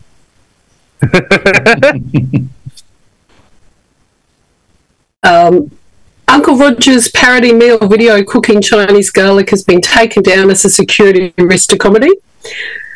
Jamie Oliver's original How to Cook Chinese Garlic video has also been taken down. Socialist worker says communist garlic pickers deserve a fair wage, and us socialist vegans want some of that communist Chinese garlic on our vegan vindaloo.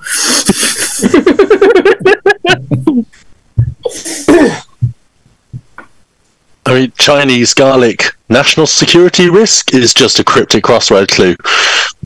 By the way, is impossible.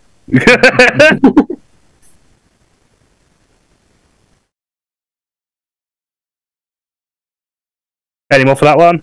Senator considers eco-fashion too risque.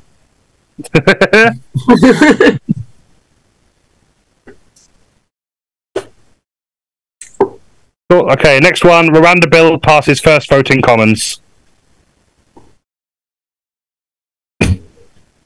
Government plans to send asylum seekers to Rwanda. Is Dunstable Downs next?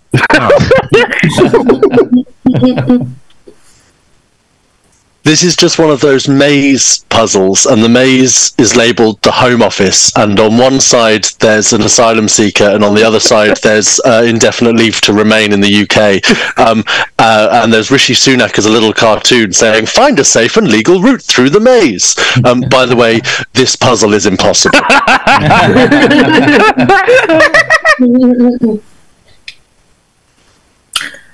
Socialist workers say, how can deported immigrants to Rwanda exercise their right to strike if they're deported?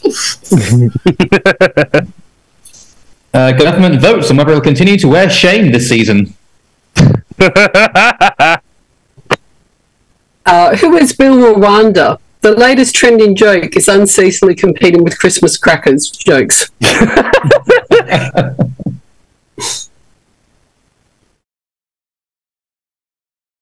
Any more for that one? I'll take that as a no. Okay, next one. Junior doctors plan nine days of strikes after talks collapse. Scrubs, the literally sick new poncho fashion fad.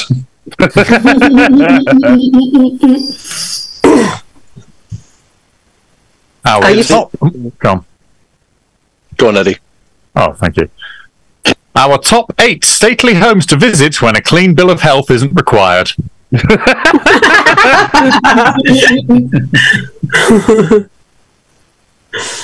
This one's just a Sudoku with each number representing one of the strike days, and if you complete it successfully, it'll tell you how to have a functioning NHS under a Tory government. By the way, this puzzle is impossible. The top 10 Netflix specials to watch while you're in the waiting room at the ER. Junior doctors only plan 9 days of strike action. We would have expected them to do 9 months, the scabs.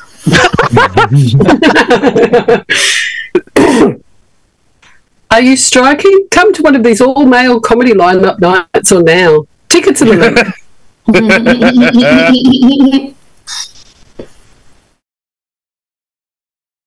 Any more for junior doctors? Cornflakes and coffee stains. Junior doctors share the top hot tips for making pajamas look sexy.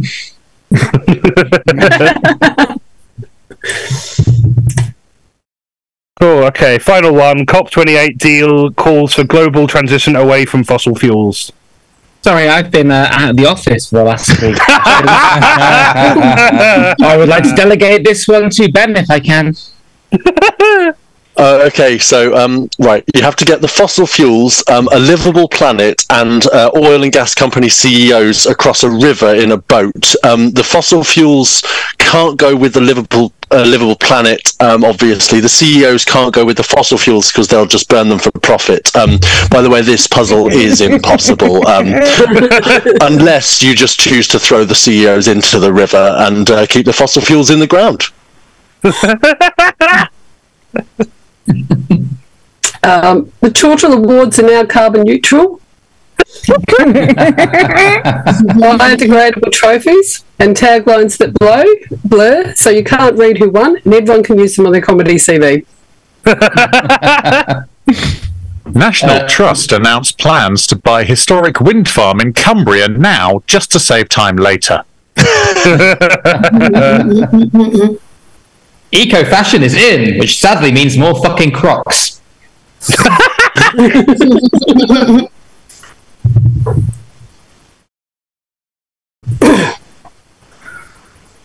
Okay, any more for that one? Oh. Exclusive, the hottest outfits at COP28, including literal fire. Fantastic. Okay. Go on. That's okay, it's probably not that good. The hottest climate change comics. Sorry? I was about to say, don't worry about that. You've seen what we've been passing off. Fill your boots. The hottest climate change comics in this Extinction Rebellion tour. I've also got transitioning COP28 is vilified by J.K. Rowling. It's not been a real fossil fuel deal. I've just got COP28 dingbats. Amazing. Okay, at the end of that round, Elliott's team are on 13 points and Eddie's team are on 10 points. So Elliott's team are in the lead, but it is still close. I'm not going to question it. For anyone who cares about the actual score, I think I say I have a scoring system, then it always goes out the window and I just kind of wing it. That's the way the wind is blowing right now. The wind of my wins, which I believe are stored in the balls. What the fuck are you talking about? Carry on with the show. Our next round is... No, elaborate. I want to hear more. No, you don't. No one does. In this round, we all look forward. We all look forward to each of our guests nominate a person, place, thing, or abstract concept to cancel, and then you vote on which one of them you want to cancel, and then we cancel them, and they just stop forever. And Paddy McGuinness starts a comic relief benefit for them or something. I don't know. At that point, I usually stop caring about it and we move on. Who should we have first? Let's have KATH first. KATH, who are you cancelling this month? I was going to cancel online shopping and then I changed my mind. I'd like to cancel the tasty deliciousness of Leibkuchen. I don't know if anyone's seen these. Yeah, it's how rude is it to offer them so far in advance of Christmas in giant budget-friendly packs at Aldi. So all you do is have Leibkuchen 5 meals, 5 days, every food group. And it's not right to offer such palatable items in addition to already having fruit mince pies. That's just entirely unacceptable. So I'm going to cancel it. I love Leibkuchen so much.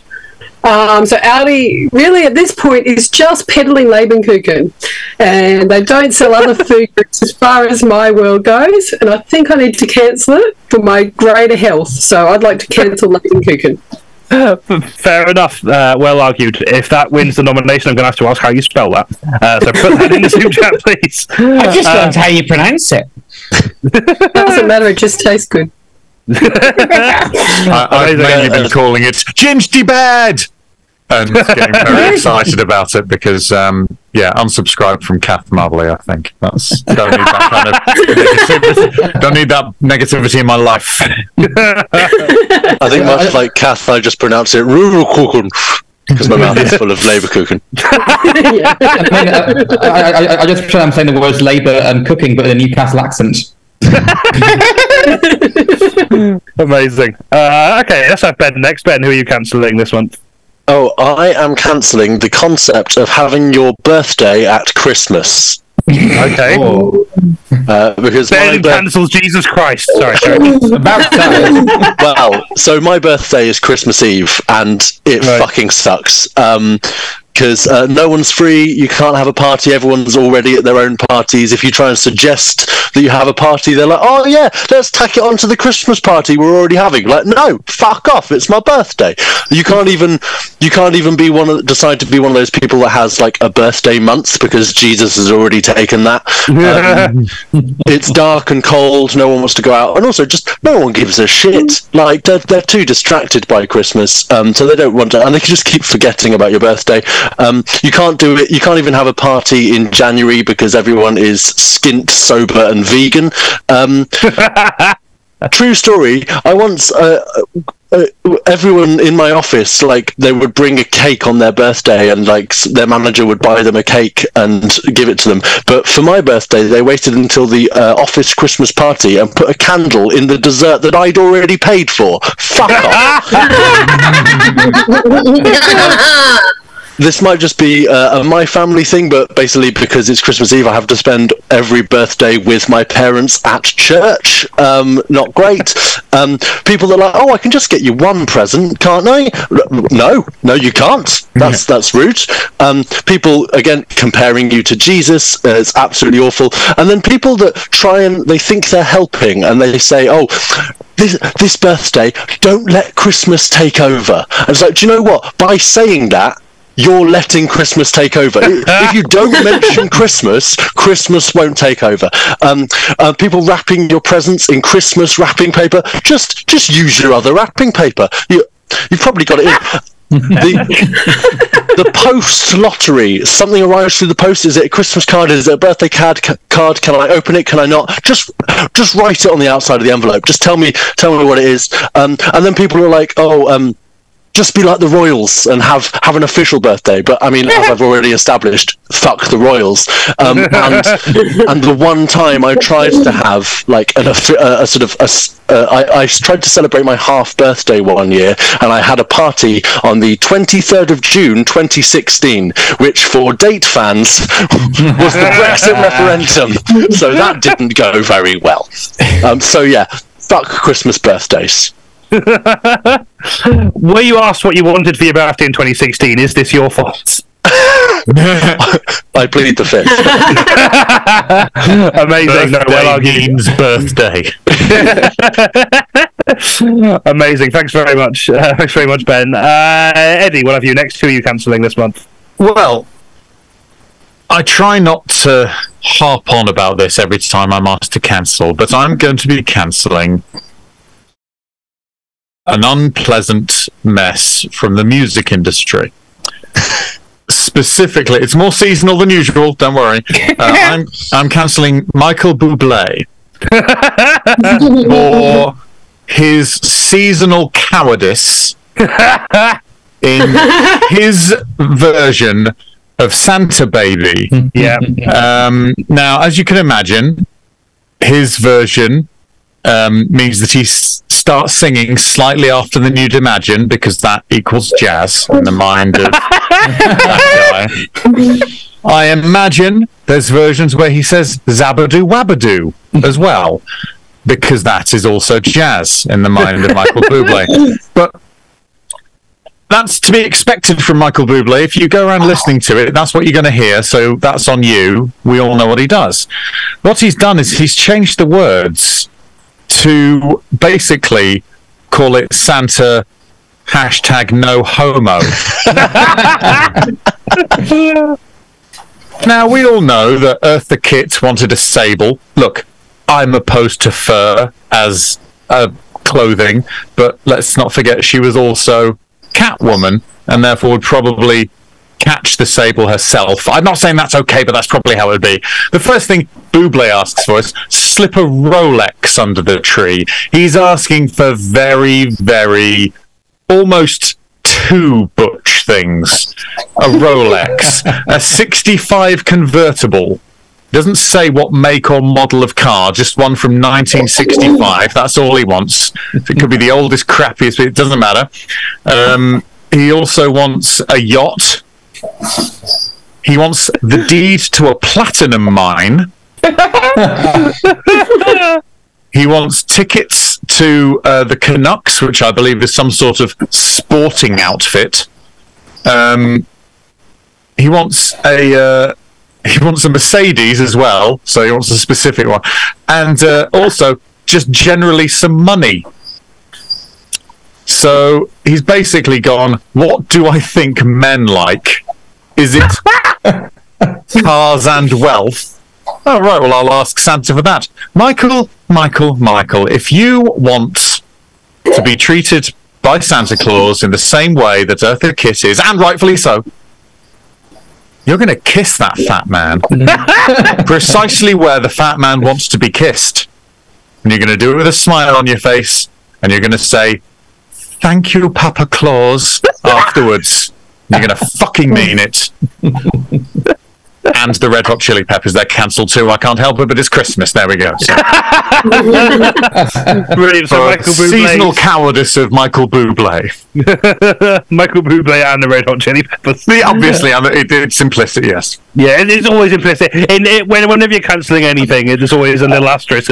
Also, the Red Hot Chili Peppers. It's like when they sort of, put a little paperclip on a motion in the US Senate. Where we're passing this educational bill and some free tractors for all farmers. What's that got to do with each other? Doesn't matter. It's gone through now. Same bill. Yep. Absolutely. Brilliant. Thanks very much. Elliot, we'll have you next. Who are you cancelling this month? Oh, geez, I can't top that. But it's also a musical theme. But I'm cancelling Janis Goblin, who is the lead singer from the Goblin song from the upcoming Doctor Who Christmas holiday single, which managed to make it to the official UK top 40 charts. As catchy as a song as it is nevertheless a song about eating babies. And I'm personally against the idea of goblins eating babies and drinking their blood, because I think it's really insensitive and rude to cut off Suella Braverman's food supply like that.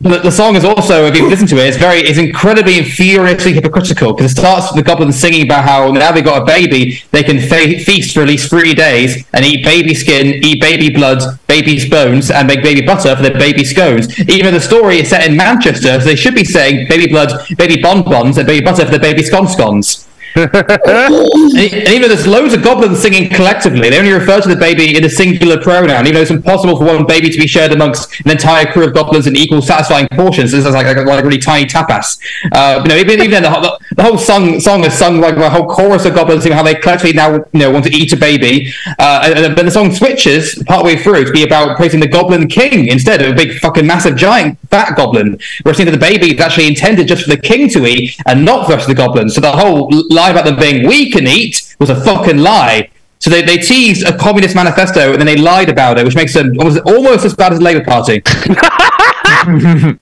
and to lie with a baby in the room is very irresponsible, even if you are about to eat it. And finally, worst of all, because it's Christmas and it's a song about babies, all it does is remind me about Lad Baby and that they exist. Which is a far worse crime. And we can all agree that being Tory supporters that keep 95% of charity profits for yourself is a worse crime than eating an actual baby. Now, if you excuse me, I'm off to prepare a baby bouquet for my baby souffle and a baby half my baby tart. Brilliant. Well argued. Thanks very much, Elliot. Maxine, we'll have you next. Who are you cancelling this month? Just can I preface this, but I'm sorry about the noise. My cats are currently fighting over a naan bread from the table. Cancel the cats. It's chaos here. No, we'll not cancel cats. How will I get companionship, Elliot? Want to cancel? It's a bit hack, but I think we'll all agree with it. Is I want to cancel gender reveal parties. I fucking hate gender reveal parties because I think it's creepy as fuck. It's basically a cis heterosexual couple just standing there, popping a balloon and it being either pink or blue, and then going, "Oh, our baby's got a vagina."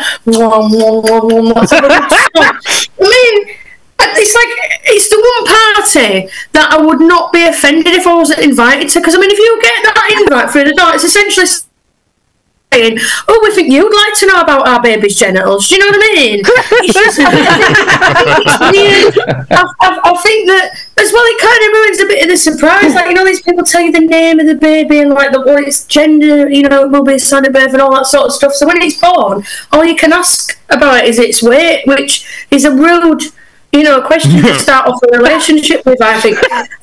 You know what I mean? Only time you can ask someone's weight when they've just been born.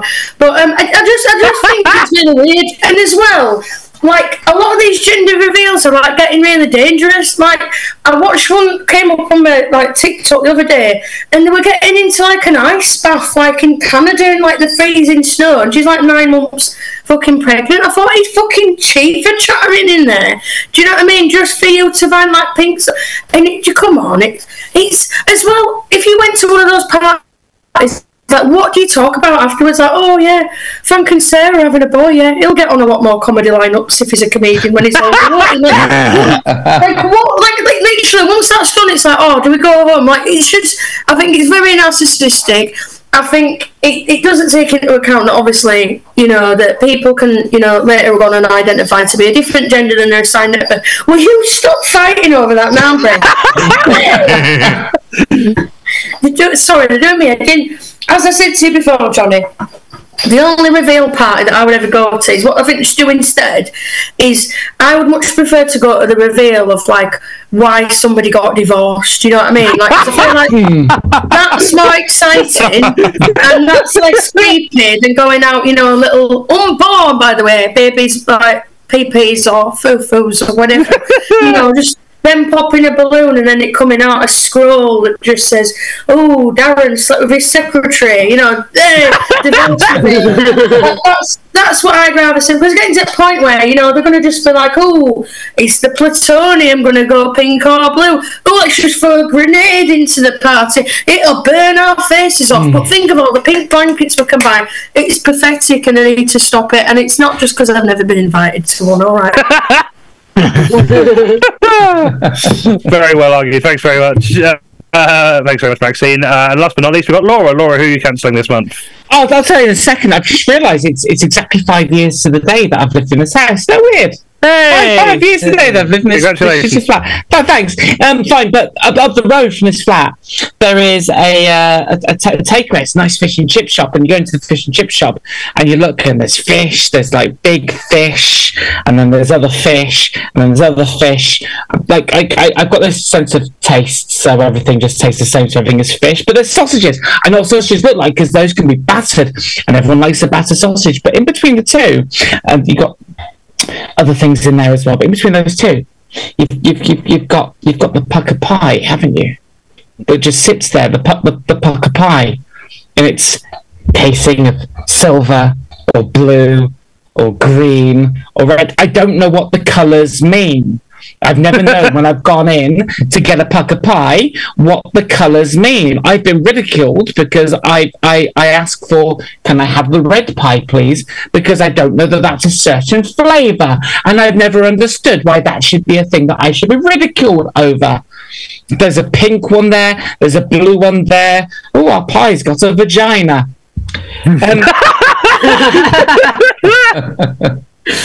But I look at them and I think, why are you mocking me, pucker pies? Because I don't know the flavour from the colour. I'm not good with colours. It's fine. I can cope with that. I don't know what colour this one here is. This here is a pucker pie container, which I found yesterday in this flat. I've lived here for 5 years. I've not bought a pucker pie in 7 years. Why do I have a pucker pie container? Does anybody know what black is? Is it the blackness of my mind? Once I realise that there's a pucker pie container here, it's still got crust flakes in.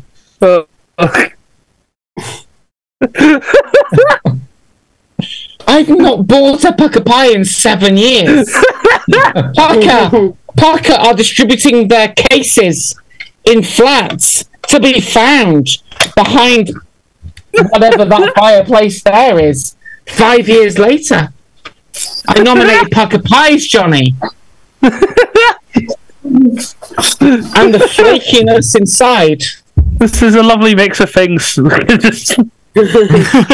Bublé, gender reveal parties, and pucker pies. Yeah, fuck them all. Oh, amazing. Okay, well, I'm going to shortlist that to my three, favourites. So the three which I most want to cancel, and I'll put that as a poll to the Twitch chat. So I am going to create that now. Can I just point out, I've got no fucking idea where this came from. It just appeared. I have an indoor cat. I don't think Clive is going into the local fish and chip shop stealing the casing of a pie. Have you ever had like mates round or anything? No, I have no friends.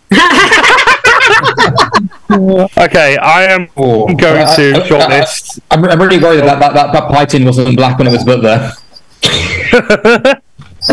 Probably pink. I'm sure I've seen black ones before, but I don't know what flavour they are. I think it's based on the Cold War. I've just looked up the colour scheme for pucker pies. You've got an all steak pie case there. That's all what that is. steak. All steak. Which proves it's not me because I never go plain. I need at least 2 ingredients. No, Isn't that no crust. Isn't that's girl band? Yeah, who covered the red hot chili fucking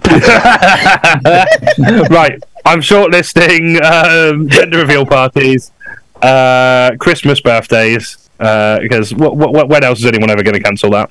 And Michael Bublé, and just implicitly, whichever one you vote for, we'll add Red Hot Chili Peppers as a cancellation, just as like a Christmas present from us. You get that one for free. Michael Bubble. Cool. Right, we're going to start that poll. It's 5 minutes. You can start voting for that now. Anyone who is on the stream and also has a Twitch account, I can't stop you voting. So do with that what you will.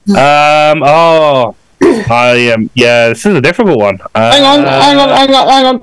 Ben, what's an all silver casing now I turned it inside out? Come on, Ben. It's now become steak and kidney. Wonderful. I like steak kidney, weirdly. Kidney's awful, but I like it. I'm slightly worried because there's all steak, there's steak and kidney, purple and yellow, and purple and yellow are both chicken ones. There's chicken balti and chicken and mushroom. The red is minced beef and onion. Blue is steak and ale. Green is cheese, leek and potato, and then a light green. There are 2 different ones assigned to light green, and they're both of the vegan options. Good God, these align with the political party colours, don't they? But brown is just meat and potato. That's right, it is. It's meat and potato. It doesn't say what meat. Nope. Mystery meat. All of the others specify a meat. Everyone loves mystery meat. Mystery meat and potato. Everyone does. But which colour is Doritos cheese liqueur? It's also worth asking. It's mystery meat and also mystery potato. The real question is, can we DNA and fingerprint this pie for you? This pie container. Not now. My prints are over it now. You ruined it. You should have picked up with gloves. They've just announced a reboot of Silent Witness. We can actually do like a forensic test on the pie, even though it's been dead. Yeah. I wonder if someone's actually living in the flat alongside you. It's just you don't see them. So, like it could be like. I kind of wish I had a chimney, so somebody could have just dropped it down the chimney from upstairs. In the flat upstairs, it'd be amazing. They just you have any builders here? When it went to your flat. Builders don't all eat pies. I'm just like, who else could have been at your flat if you don't have mates over? No, nobody's been in this flat. Nobody has just dumped this pie. This just randomly turned up, and I don't know why. I think the only logical explanation is your flat is haunted by pucker pies. Yeah, I feel like it's the boathouse situation where someone's living in your flat 5 years in the past, and you're sharing the same surfaces, and you just don't know. Also, it is very close in the poll. It's actually a tie so far. Michael Bublé and gender reveal parties are equally reviled. So if anyone has a strong feeling about either one of them being worse than the other, get your votes in now. Christmas birthdays has only one vote, but sorry, actually, to make it sound better, it has 13% of the vote. All gender reveal parties has gone up to gender reveal parties is winning. Still got a couple minutes if anyone really wants to keep gender reveal parties over Michael Bublé. I mean, knowing Blizzard as I do, and Blizzard's audience, gender stuff's always going to pip it, isn't it? I also think there's enough people who are like mad that Michael Bublé won't just fuck Santa. So I don't know. I think it could go. Are we choosing between two answers on the same team? I feel like people haven't tasted Leibkuchen. Because if you tasted it, that would have been in there, and then it would have won because anyone has tasted it. That was definitely my bias because I haven't tasted it, so I didn't shortlist it because the other ones were more. Johnny, there's so much joy and pain in store for you. I would say yeah. if people are fans of queer comedy, I would point out that Christmas Eve is also Bethany Black's birthday, so you know. Yeah. So you're trying to get extra votes. Yeah, nice try. Yeah. Imagine though Michael Bublé singing at a gender reveal party. Now that would be torture. Pink or blue, our pie's got a vagina. Your kid's gonna piss standing up. I'm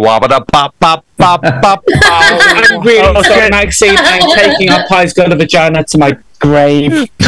I love that. Sam, is that you logged into the Blizzard Twitch? Yeah, I apologise. I voted first. Sorry.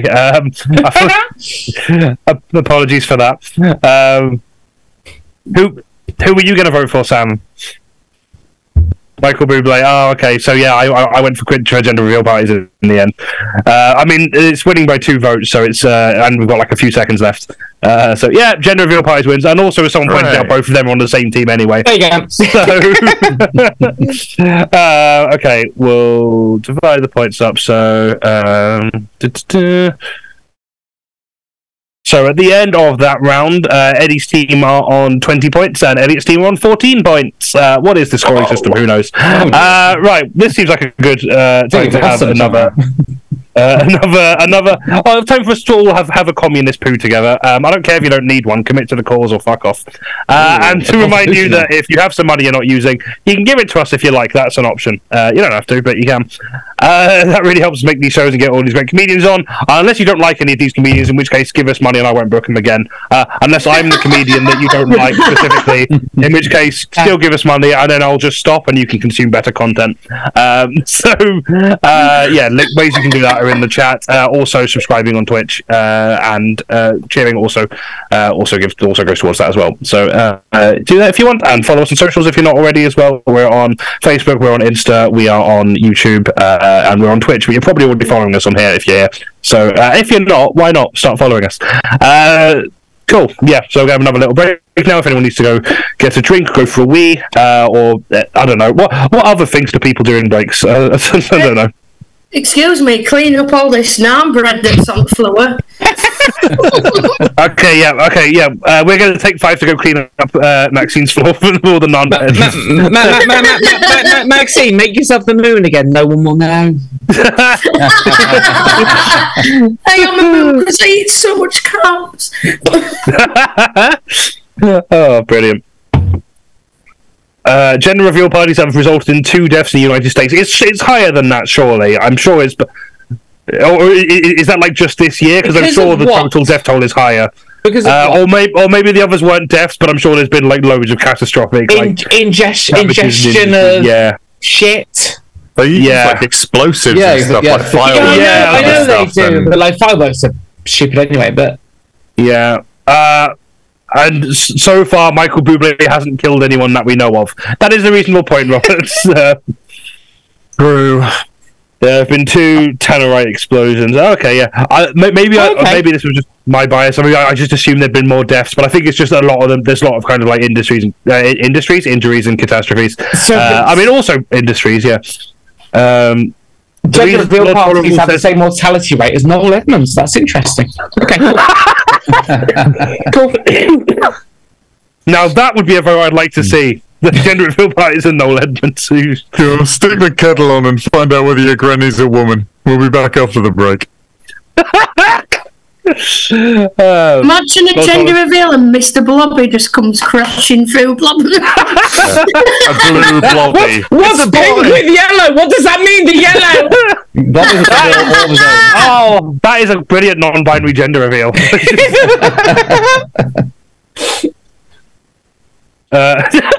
Great, I think just a little orphan reveal party and a little cheery emoji. Man, if you could predict, like, oh no, your baby will be non-binary. Oh right.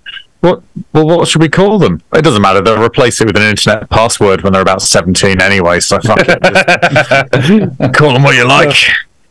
I don't because I know some trans and non-binary people have like done this thing where they're just like reclaiming gender reveal parties as like a kind of coming out thing, which I think is kind of neat. Sure. So I think if you were going to do that, that'd be one of the most chaotic non-binary things to do. Is just have like a Mr. Blobby dress code. Yeah. Yes, that would be that. Yeah, be a very specific 90s move. That, but very would, yeah. For like non-binary elder millennial specifically. Yeah. Lord Tolerable. The only reason I'm not cancelling gender reveal parties is because I can avoid them more easily. Yeah, that's true. I mean, to be fair, I've never encountered Michael Bublé either. Oh God, what would you do if you did encounter him? I'm assuming an alleyway or in a building. Santa right now.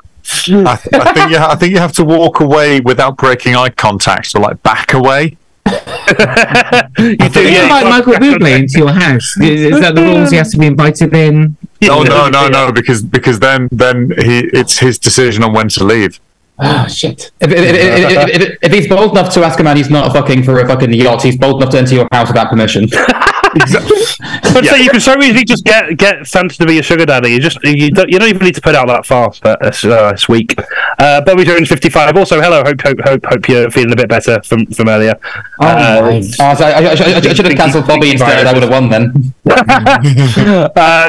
Can we cancel Michael Bublé reveal parties? I think we should. Santa's baby. God, it's a Bublé. That's the worst gender. The balloon pops. It's just Michael Bublé falling to the floor. Yeah, it's 1,000 meters. It's when the doctor sort of puts the ultrasound machine on the stomach and says they're about to hear the heartbeat, and then it says. What genre is it, Doctor? I'm afraid it's going to be mediocre whitewash jazz. Oh no, not another one. I mean, your father's bebop on his grandmother's side, but we didn't think it would be watered down this much. That's the recessive one. Yeah, exactly. If you have to fingerprint a pie, I don't want to eat it. No, that's valid. I don't think eating it was in the question. It was just. It's good to have standards, though. Yeah. Cool. Right, I'm going to nip to the loo, and then when we're back, we can continue with the last parts of the show. You're feeling a little better. I'll take it easy. Good. Absolutely. Glad to hear that. Everyone, give Bobby some love because I absolutely refuse. And now like me and Elliot have had to just like remove all the Bobby-centric in-jokes we had planned because they wouldn't make any sense. Cool. Right, I'm going to nip to the loo, then we'll crack on with the show.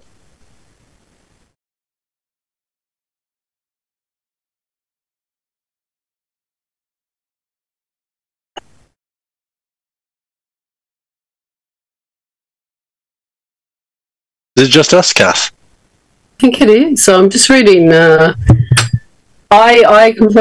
don't know what was said. So someone did say maybe it's supposed to be pronounced Michael Blobby, which I feel is a little bit rude for Blobby. And Bobby, hi Bobby. Give me some love, Elliot. Elliot is not giving you love. I will give you love, Bobby. Hello. Yeah. Yeah, how are you doing, Ben? This is our first stream together. Where are you based? This is very lovely. I'm in London. Oh, okay. Right. I mean, via Sunnydale, California, obviously. Oh, I didn't actually catch that bit of your accent. I'm shocking with accents, so it's the Buffy library. Yes. I was thinking, is this a reference to that, or is there an accent I've not picked up on? Because I am shocking not at all. I'm entirely from Devon. I did a deep dive. Oh yeah. I did a deep dive on Buffy with Tom B. You know, I did a deep dive back in the pandemic. We went back into Buffy and we discussed how creepy Xander actually was. Yeah. Which is retrospective, looking back, the things you forget. Yes, and also, you know, the more we learn about Joss Whedon, the more that Xander makes sense. I came back to this on a perfect time. So, yeah, I did a whole deep dive on Buffy, all of the episodes. But earlier on, I saw someone right at the start when I mentioned Buffy. Someone asked if in the chat if Buffy slays any vampires in Buffy the Vampire Slayer. Yes, and I can confirm she slays 146. Precisely. That many. 146. 146. It happens in the first episode. How many episodes are there? There are 144 episodes, which I think as a ratio is not great, to be honest. If you want more insights like that, you should watch. You should go watch his show. That is pretty impressive to know off the top of your head. That is useful for the viewers at home. Yeah, I mean, I have performed that show 37 times. Does that include the film? Those of you that attended British Comedy back in February would have been familiar with this fact. Yeah. It does not include the film. I don't talk about the film. How many?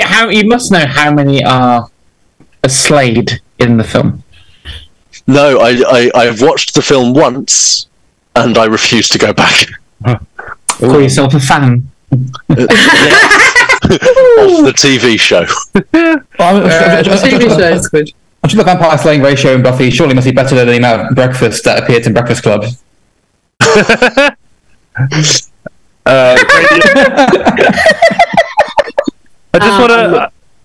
I just wanted to thank Sam. I think you did run that deep dive on Buffy thing that's just in the chat from the Twitch.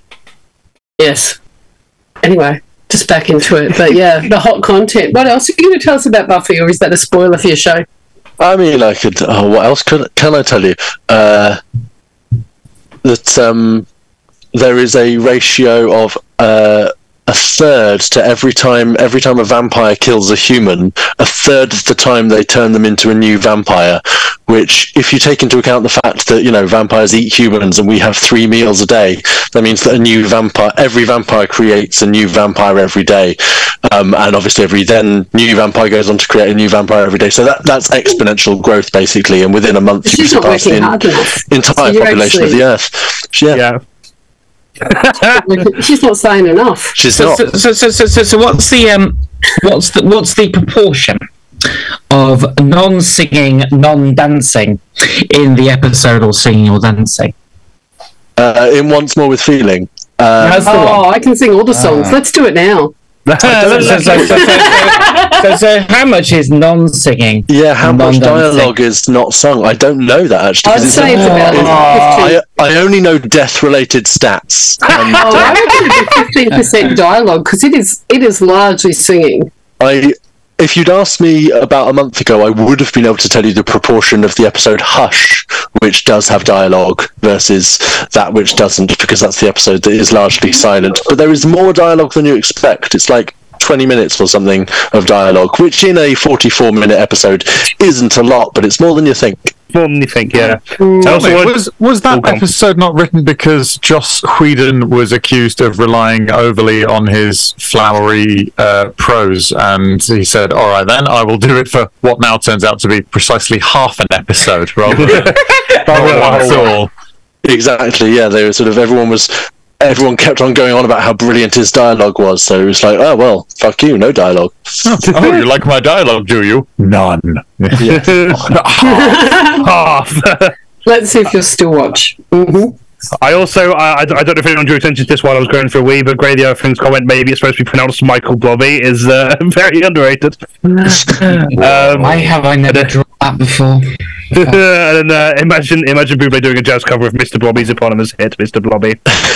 Andrew Taylor has started giving me stage directions now, but I am not going to sing, nor am I going to do a little jig, Sam. It's just Santa Blobby knock the tree over and fall down for me. I'm not taking part in the rest of the quiz. I'm going to train an AI to imitate Michael Bublé's voice. Well, while you're doing that, we'll move on to the next round, and then I'm sure that can fit in with your character. Who are you playing again? Yeah, no, that's perfect. So our next round is it Noel Edmonds? Not Noel Edmonds. Our next round is the great debate. Who says we're just a pale imitation of a comedy show? We're educational too. I just wanted the irony in my script is I used the wrong two. I put TO rather than TOO. So that's how educational we are. No, we are not. Please do not take us as a reliable source of information or discourse. We do so little research for these that we make James Somerton look like fucking, I don't know, some clever dickhead. Like I say, we do minimal research. With this round, we're going to be debating some of the hot topics of the day, and with this recent passing of the Rwanda Act, we're best time to discuss the pros and mostly cons of this batshit hostile and inhumane Tory policy that makes austerity look like the welfare fucking state. So we're going to be discussing the Rwanda scheme, and we are joined by Eddie, who is Gary Lineker, Elliot, who is Paddington Bear. Hi, Cat. And what's like this crap now? Maxine, who is Nigel Farage, or Farage, Ben, who is Rishi Sunak, and Laura, who is Keir Starmer, who is currently training an AI to I've forgotten what it was now. But no, thank you all for coming here to discuss this. Obviously, recently passed the Safety in Rwanda Act, which brings us forward to this plan becoming a reality. So, just kind of opening statements really from everyone. Do you think the Rwanda scheme, as it is proposed now, is both safe for the people involved and fit for purpose? We'll start with you, Prime Minister Rishi Sunak. Do you think the Rwanda scheme is safe and fit for purpose? Oh, well, I think it's perfectly fit for purpose. That purpose, of course, being distracting everyone from the fact that we're not doing anything in this final limping year of government. Because the thing, if we can do something that makes it look like we're doing something which we know is illegal and impossible, and we will be thwarted at every turn, means that we can blame the courts and Parliament and mostly Labour and Keir Starmer. So it's all Starmer's fault. And what are Labour doing? Actually, that's what I'd like to know. What are Labour doing? What are Labour doing? That's a good question. Keir Starmer, what are you doing? And also, do you think the Rwanda scheme the Tories are proposing is safe and fit for purpose? Well, let's just talk about that Rwanda scheme, shall we? Because I'm Keir Starmer. It's my first ever gig. Lovely gig that you've got here tonight. I hope you're all doing well. What about them immigrants' rights? Lovely work at the back. Yeah, I know what you're saying at the back there. You prefer them all to just be burned on a boat, just shot at with machine guns as they're coming over the channel. But quite frankly, I probably agree with you because of where we are right now. I'd probably say something different once we're up the road in the old Labour club. But you know what? For now, you're lovely at the back there. You're lovely. Not tolerable that it's like Starmer were alive and with us today. It is, yeah. Oh, God rest his soul. Thanks very much, Keir Starmer. I guess from the other side of the political spectrum then, Nigel, you've just come out of the jungle. I hope you've had a lovely holiday tanking ITV's ratings. I have more respect for you than I did before. So what do you think of the Tories Rwanda scheme? Do you think it's safe? Do you think it's fit for purpose? You're muted.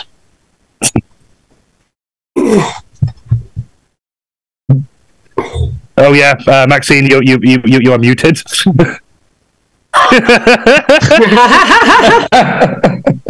This is the problem when we have laptops that are designed in the EU. You are unable to find the mute button. Now, I will just briefly mention, Jonny, I got to the final of I'm a Celebrity, and I was voted for by the people of Britain. You clearly do not understand democracy. Now, I'm very, very pleased with the Rwanda Scheme. In fact, they should send everybody who's not a directly related Anglo-Saxon out of this country. Brexit means Brexit. We've got our country back to make as many ridiculous laws as we see fit, and I'll drink to that. Thanks very much, Nigel. So we've also got KATH, who is a human rights judge. Obviously, there's been some human rights concerns raised with the scheme, which is what this kind of this new bill is hoping to address. Do you think the Rwanda scheme, as it stands now, is safe and fit? No, absolutely not. No, anyone who thinks it's safe and fit for purpose must have the intelligence of a fictional cartoon character or Sunak. Absolutely, thanks. Yeah, very, very well put. Speaking of fictional cartoon characters, Gary Lineker. What do you? Gary Lineker's real, I think. What's the? You've been kind of a vocal critic of Sunak's government and the Tories as a whole previously. What do you think about that? And also, a strong advocate for the human rights of refugees in this country. What do you think about this scheme? Do you think it is safe? Do you think it's fit for purpose? Well, the problem is that I'll tweet it all day, but as soon as I'm asked that, I just default into a footballer. So I think it's safe to say they'll just have to do what they can with what they've got at the end of the day. You know, it could be, it could not be. That's the game, though, isn't it? That is the game, though. You are correct. Thanks very much. And also. Joined by Paddington Bear, of course, all the way from Peru. Anyways, one of this country's most beloved asylum seekers from this country. What do you think about this new bill? Do you think the Rwanda scheme is safe and fit for purpose?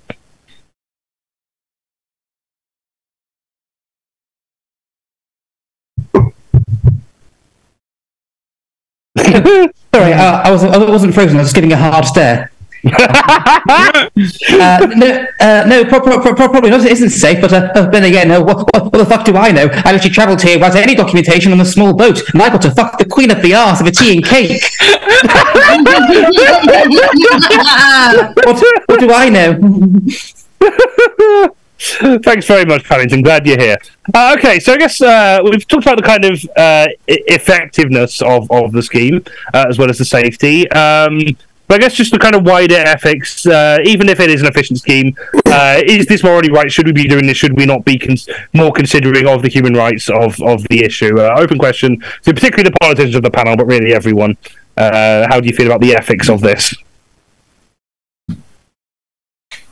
I'm sorry, I don't understand the question.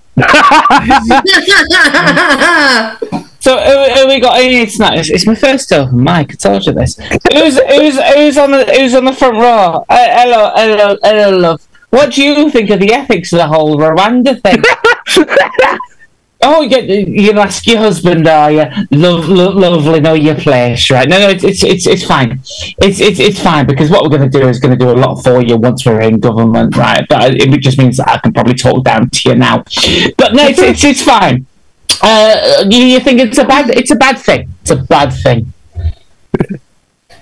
It's a bad thing. Cool. Thanks very much. Very, very coherent, Gustavo. Nigel, what do you think about the ethics of the Rwanda scheme? I'm sick to death of namby-pamby liberals like yourself, Jonathan, talking about the ethics of these so-called migrants. Now, I wish I could deport my own wife. I really can. That's the whole reason why I back this bloody Brexit thing. But you know what? I think the ethics are very good. I think we're keeping Britain English. And I think that if we really wanted to show these asylum seekers who means boss, we would deport them to the moon. I'm currently in talks with Elon Musk about doing that. And I'll drink to that. I mean, obviously, the cost versus the value, you can only see that after a couple of seasons, can't you, when all's said and done, really. And it's no less ethical than most of the companies who own Premier League football teams anyway. So, you know, I'm sure they'll do what they do on it. Here, order in the court. Absolutely not. Under the UN Human Rights Convention, refugees are not illegal immigrants and should be given sanctuary. Thus, this is not ethical. Well, I'm just literally a child, and English is my second language, so I haven't got a bloody clue what ethical means, but that's what Mr. Brown calls insurance scams. It's probably a load of bollocks. My auntie said it was very ethical to feed her shit to Nigel Farage in the jungle, and Mrs. Brown gave me a very ethical dating app for bears, but it wasn't what I thought it was. Thanks very much, Paddington. Getting a real insight into your life here. Thanks very much for that. Okay, so on a purely cynical financial level, this is costing a lot of money, and for really not that much in return. Is it worth the cost of this entire scheme? The millions of pounds it is costing to deport asylum seekers to Rwanda to be processed on whether they can stay in Rwanda, not even to come back into this country. Is that worth the finances of it? We've not got the Chancellor, but Rishi Sunak, do you think the finances are worth it? Look.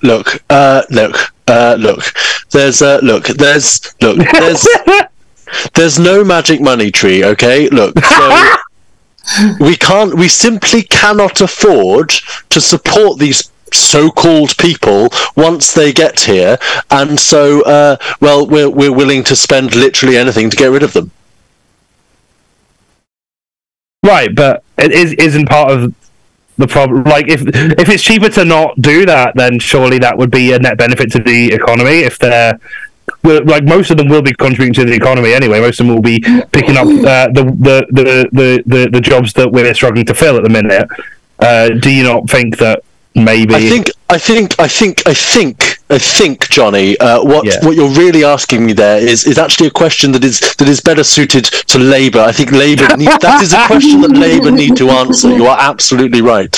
Okay, Keir Starmer, what do you think on that thing I just said that I forgot? Well, the whole cost thing is just the same as a fat pie on a windowsill, really, isn't it? Because you stick a fat pie out on a windowsill, some local child's going to come out. I mean, they can be whoever they want to be, but as long as they're, kind of the demographic that I'm talking to at that one particular moment in time, it's fine.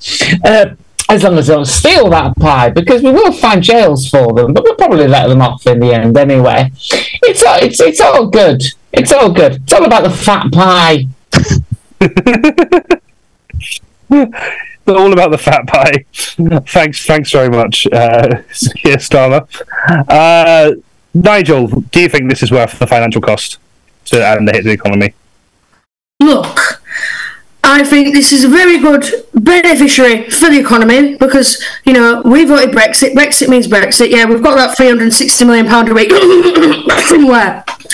I think this £1 million is very well spent because it justifies me coming on shows like yours and GB News and justifying my own existence. And for only £500,000 more, you could get me eating kangaroo bollocks in the jungle. So, if you want me on there next year, I think that's fair. I think it will be cheaper to burn them, but unfortunately, still some rules by the bloody EU setting fires to immigrants. It's disgusting. I think we should have control of burning our own immigrants. And, you clearly do not understand democracy. The people of Britain, who are mostly now all dead, voted for Brexit. And I'll drink to that. Thanks very much, Nigel.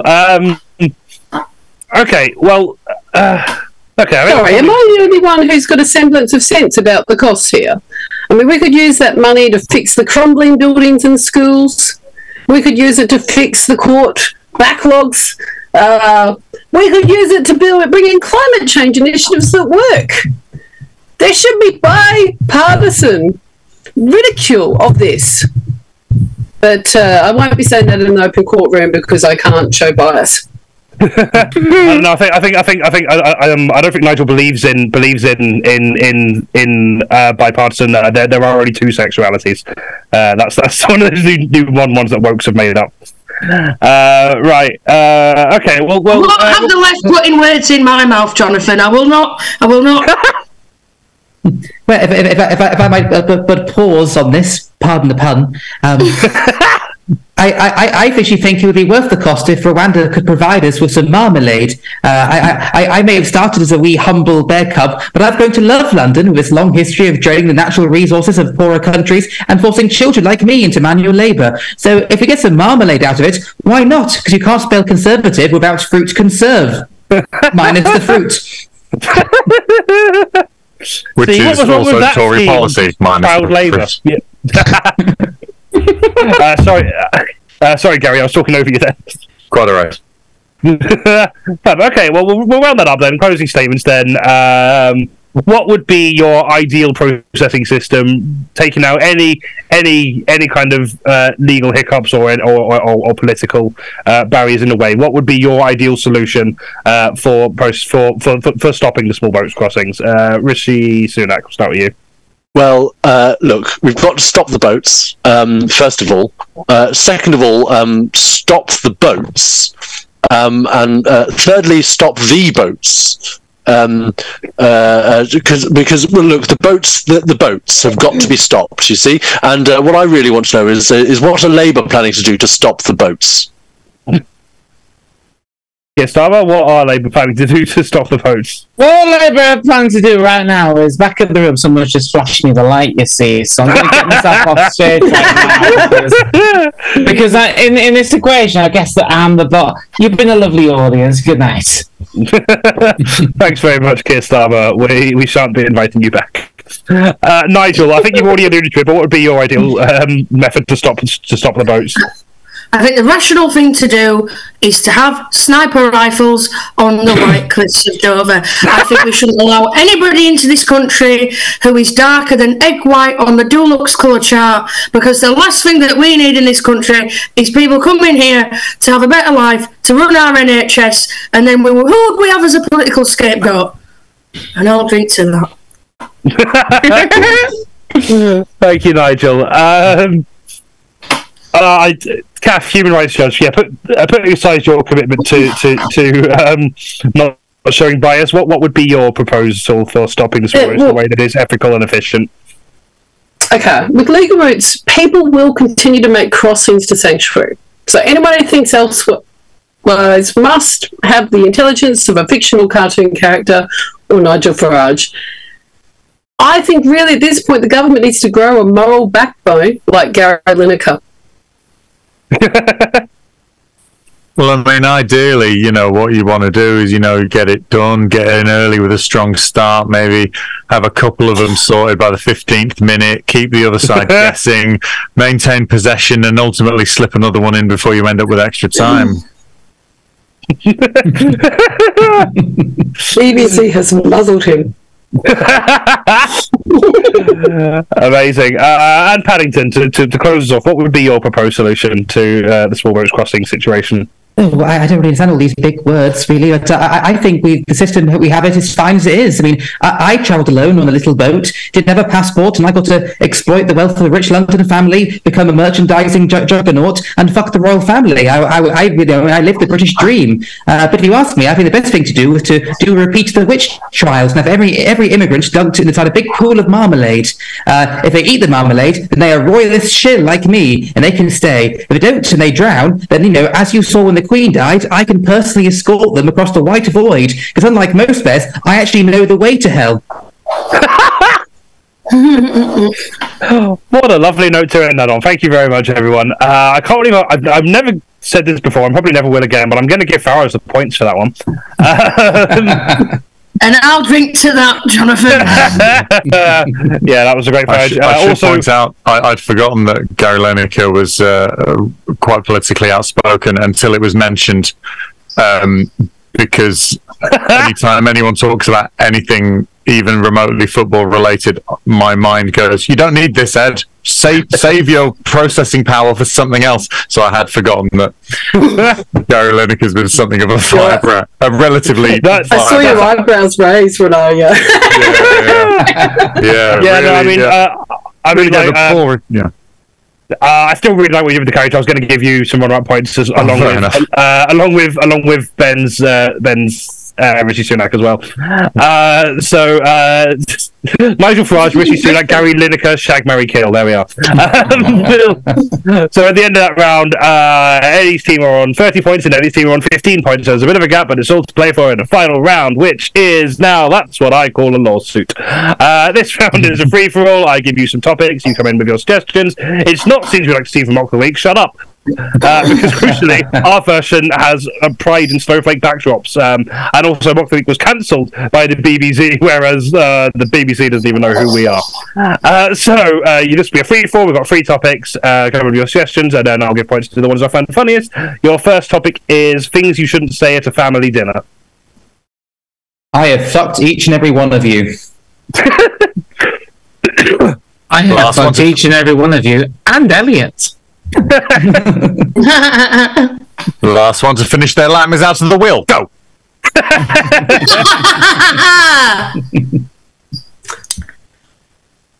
Let's talk about politics, guys. That's half of mine gone now. Look, Mum, I've made my mashed potatoes into the shape of when you and Dad were together. Isn't this all much nicer now Mum's dead?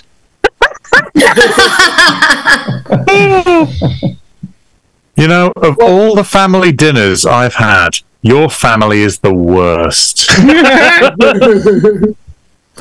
Should we play a game after dinner? We'll all go around the table and we'll have to choose which one of you is adopted. What big eyes do you have, Grandma? What big teeth do you have, Grandma? Oh, I know a fun game. Who could be the most disappointing grandchild this year?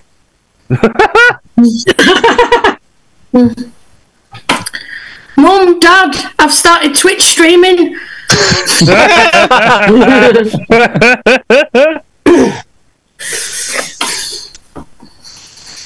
Anyone for that one? Oh, go on. Pass the meat and potatoes. Eat out to help out. Oh no, the purple tin is actually the chicken balti. I'm so sorry, Mum. This looks delicious, but I've just filled up on ass.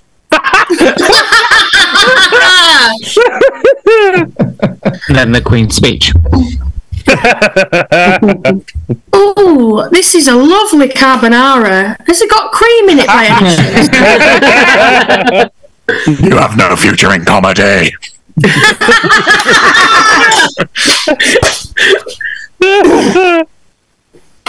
All right, Steve Bennett. I thought the striptease deserved half a star. Genuine review, Maxine got off of Steve Bennett that. Oh, you got 1 star for the striptease. No, I got half a star, and he said that I was a bit cheap. It was a free show, so he did have a point. He did point out though that without the striptease, it would have been half a star less or something like that. So yeah. Proud of that. Yep. Oh, you've been reviewed by Steve Bennett. Yes, I have. Now pass the mash.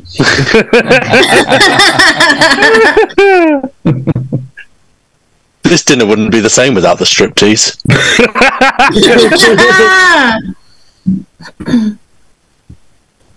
Right, any more for that one? No, cool. Next one, bad ways to start a news broadcast. Listen up, cunts. Oh God! My phone's going fucking mad. Oh, we're all fucked. Here's the news. What is happening, guys? It's your boy News Dog here. Woo woo! Here are the headlines you will not believe. Number 4. Do you think we're giving too much airtime to football? Welcome to the impartial and unbiased news channel on behalf of the Conservative Party. Welcome to BBC News. Our main headline: bloody Gaza again. Fuck's sake. Face down, ass up. That's the way we present tonight's top stories. Did you hear? Because Hugh Edwards, yeah. Yeah. Anyway. Welcome to Blue Peter. Welcome to the news, where the introductory animation costs more than I get paid a year. Welcome to the news. Either creamy a carbonara or a cunt.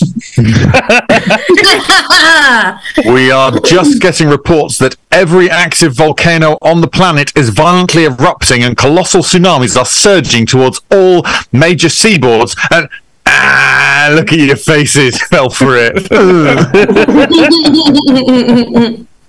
These politicians are all mad, aren't they? Oops, we're on. Good evening. I'll give you just 5 minutes. I'm just finishing my second poo of the day. Our main story, Quentin Beck has framed David Tennant for his murder and reveals David's identity as the Doctor. Spoilers. I'm so glad I had that saved.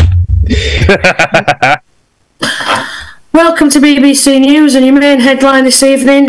Michael, I've looked through your phone, I've read the text. I think you need to move out, don't you? Good evening. I just did a number 3. What is it? I don't know. It makes the turfs nervous.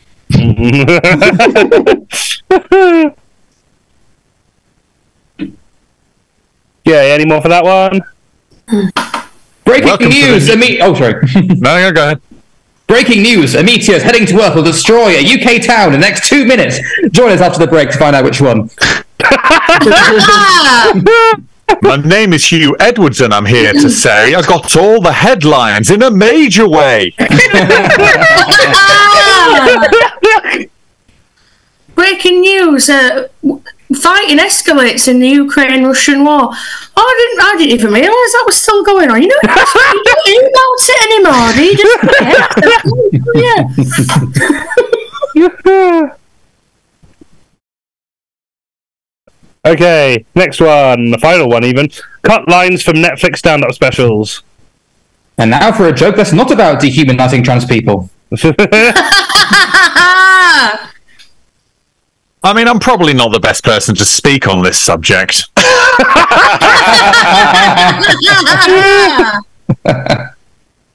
The funny bits? Oh, no, That's coming from blood. There you go, Elliot. Knock, knock. Oh, I've heard that one before. All right. I like the impression that they cut out the knock knock but left the rest of it in. So I walked in one of those card factories the other day, you know, this shop with all the cards, you know, went up and tried to get a balloon, and the option was pink or blue, and all I could think to myself was, that pine's got a vagina. Whoa, Boston, what is up? Whoa, I mean, I don't drink, but if I did, I'd never do it here, you bland twats. That's not too far, is it? The opposite. What's the deal with train line food? Yeah, I thought it was a bit much too, but they literally wouldn't let me on Netflix if I didn't say it. So I was having this argument with this person I made up, and it turned out I was in the wrong. I'm Ricky Gervais on Reflection. Yes, I am an arrogant smug prick who was only funny 22 years ago. Wouldn't even say that, man. Well, let's be honest, you're only watching this because you had to click see more onto your friend's Facebook post about it, didn't you? You know, they're about... Go on, Kath. If you don't laugh, I will add laughs later. Do you know the average Blockbuster store had 2,000 times as many movies as Netflix has? Yeah.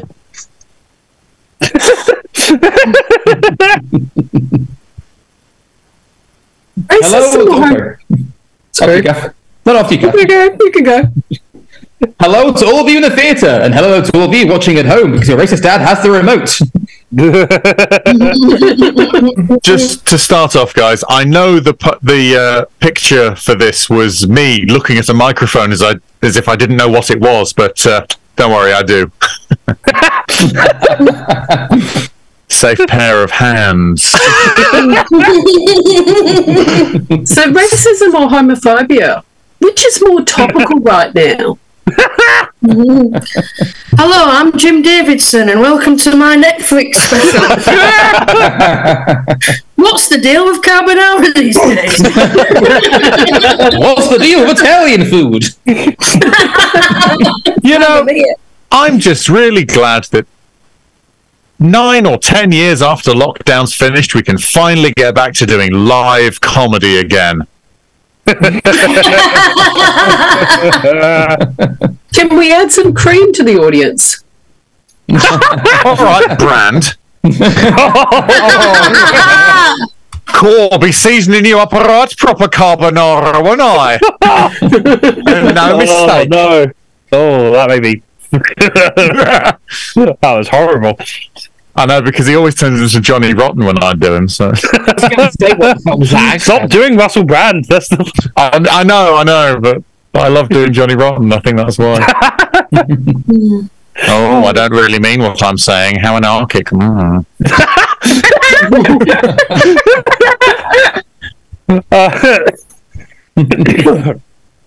any more for that one, so I'll start working out final scores.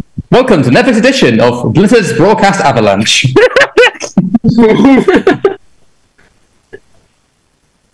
So I don't have any jokes today, but what I do have is I've got my cat, and I can just stare at my cat for the next 20 minutes. That's going to give you all the love you need for this. One time my cat's not fucking here. Oh, now you come up, you shit. You absolute bastard.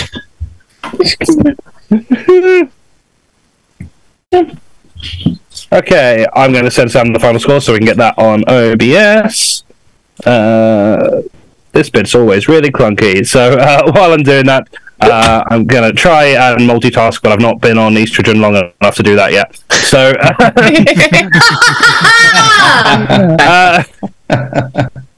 stupid joke. Jonny doesn't get any better. I knew it didn't, trust me. I mean, I've not even started yet, so by definition, not long enough. I'm on the waiting list, though, I think, possibly. They've said I'm on the waiting list, who knows? Right.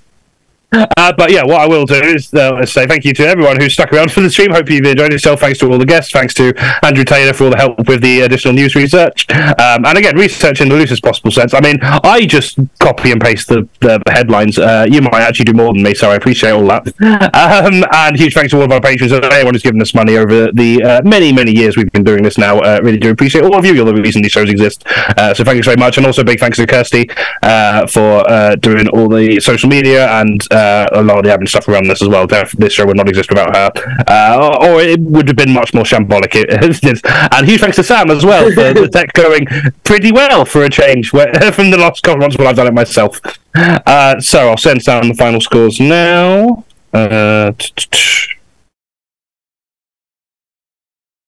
Okay. So while she's getting that ready, is there any other minutes? Oh yeah, yeah. If you have enjoyed the show, just one more reminder: if you'd like to support the show, the best way to do that is financially, and the ways you can do so are through the links in the chat. But if you can't spare the money or you don't want to, that's all equally valid. I wouldn't give us money either. That's a lie. I do. I put my own money into this all the time. But but if I wasn't running it, I probably wouldn't. I'm so good at marketing, right? If you're not in a position to give us money, you can still support us by engaging on social media. Leave nice reviews, leave nice comments, particularly on our YouTube. Like, subscribe, leave comments and all that, because it really does help more people find them. And then trolls will go through and dislike all the videos that have overt trans themes in, which is a trend I've noticed with the videos. They always get the most views and the most dislikes, so they're kind of giving us better statistics by engaging in the first place. So, I mean, that's fine, I guess. But yeah, if you want to leave you want to go and leave nice comments, that would mean a lot to us. All the old episodes of this stream are in full on our YouTube channel, as well as a bunch of highlighted clips as well. If you don't want to watch 3 hours of news from like March 2021, and like, why wouldn't you? That was a good month, was it? I don't know. I don't remember anything about it, but it was. We did an episode that month, so it's there. Thanks, Lord Tolerable. Amazing 2023 of comedy, all of you. Here's some more in 2024. Thanks very much. Right, Sam, you ready with the scores yet?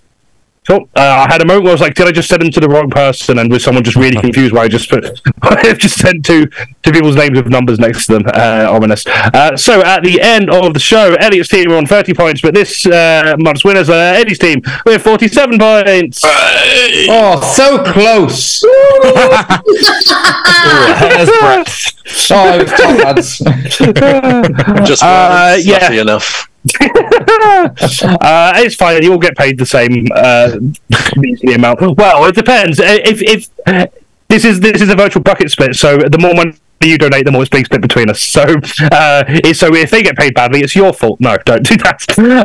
Right, but yeah, seriously, yeah, all the money you donate to the PayPal this week, as well as any money you donate to the Twitch, will be split between all the acts we've had on tonight. So if you want us to investigate the flavors of different colored trays of pucker pies, that's the best way to ensure that we can do that. And yeah, so thanks very much. We are next live in 10 days' time on the 28th of December for our New Year special. We're going to be joined, we're going to be reviewing and sending off the whole of 2023 with Bobby Jones, Elliott Simpson, Kirsty Summers, Tom Short, Katie Mitchell, and Eddie French, and raising money for Sparkle, the National Transgender Charity, while we do it. It's been a fucking year, and if the trends since 2020 are anything to go by, 2024, the entire Earth is just going to explode in like a massive gender reveal party. See you then, and enjoy the rest of your night, everyone. Bye-bye. We'll find out if the Earth has got a fanny.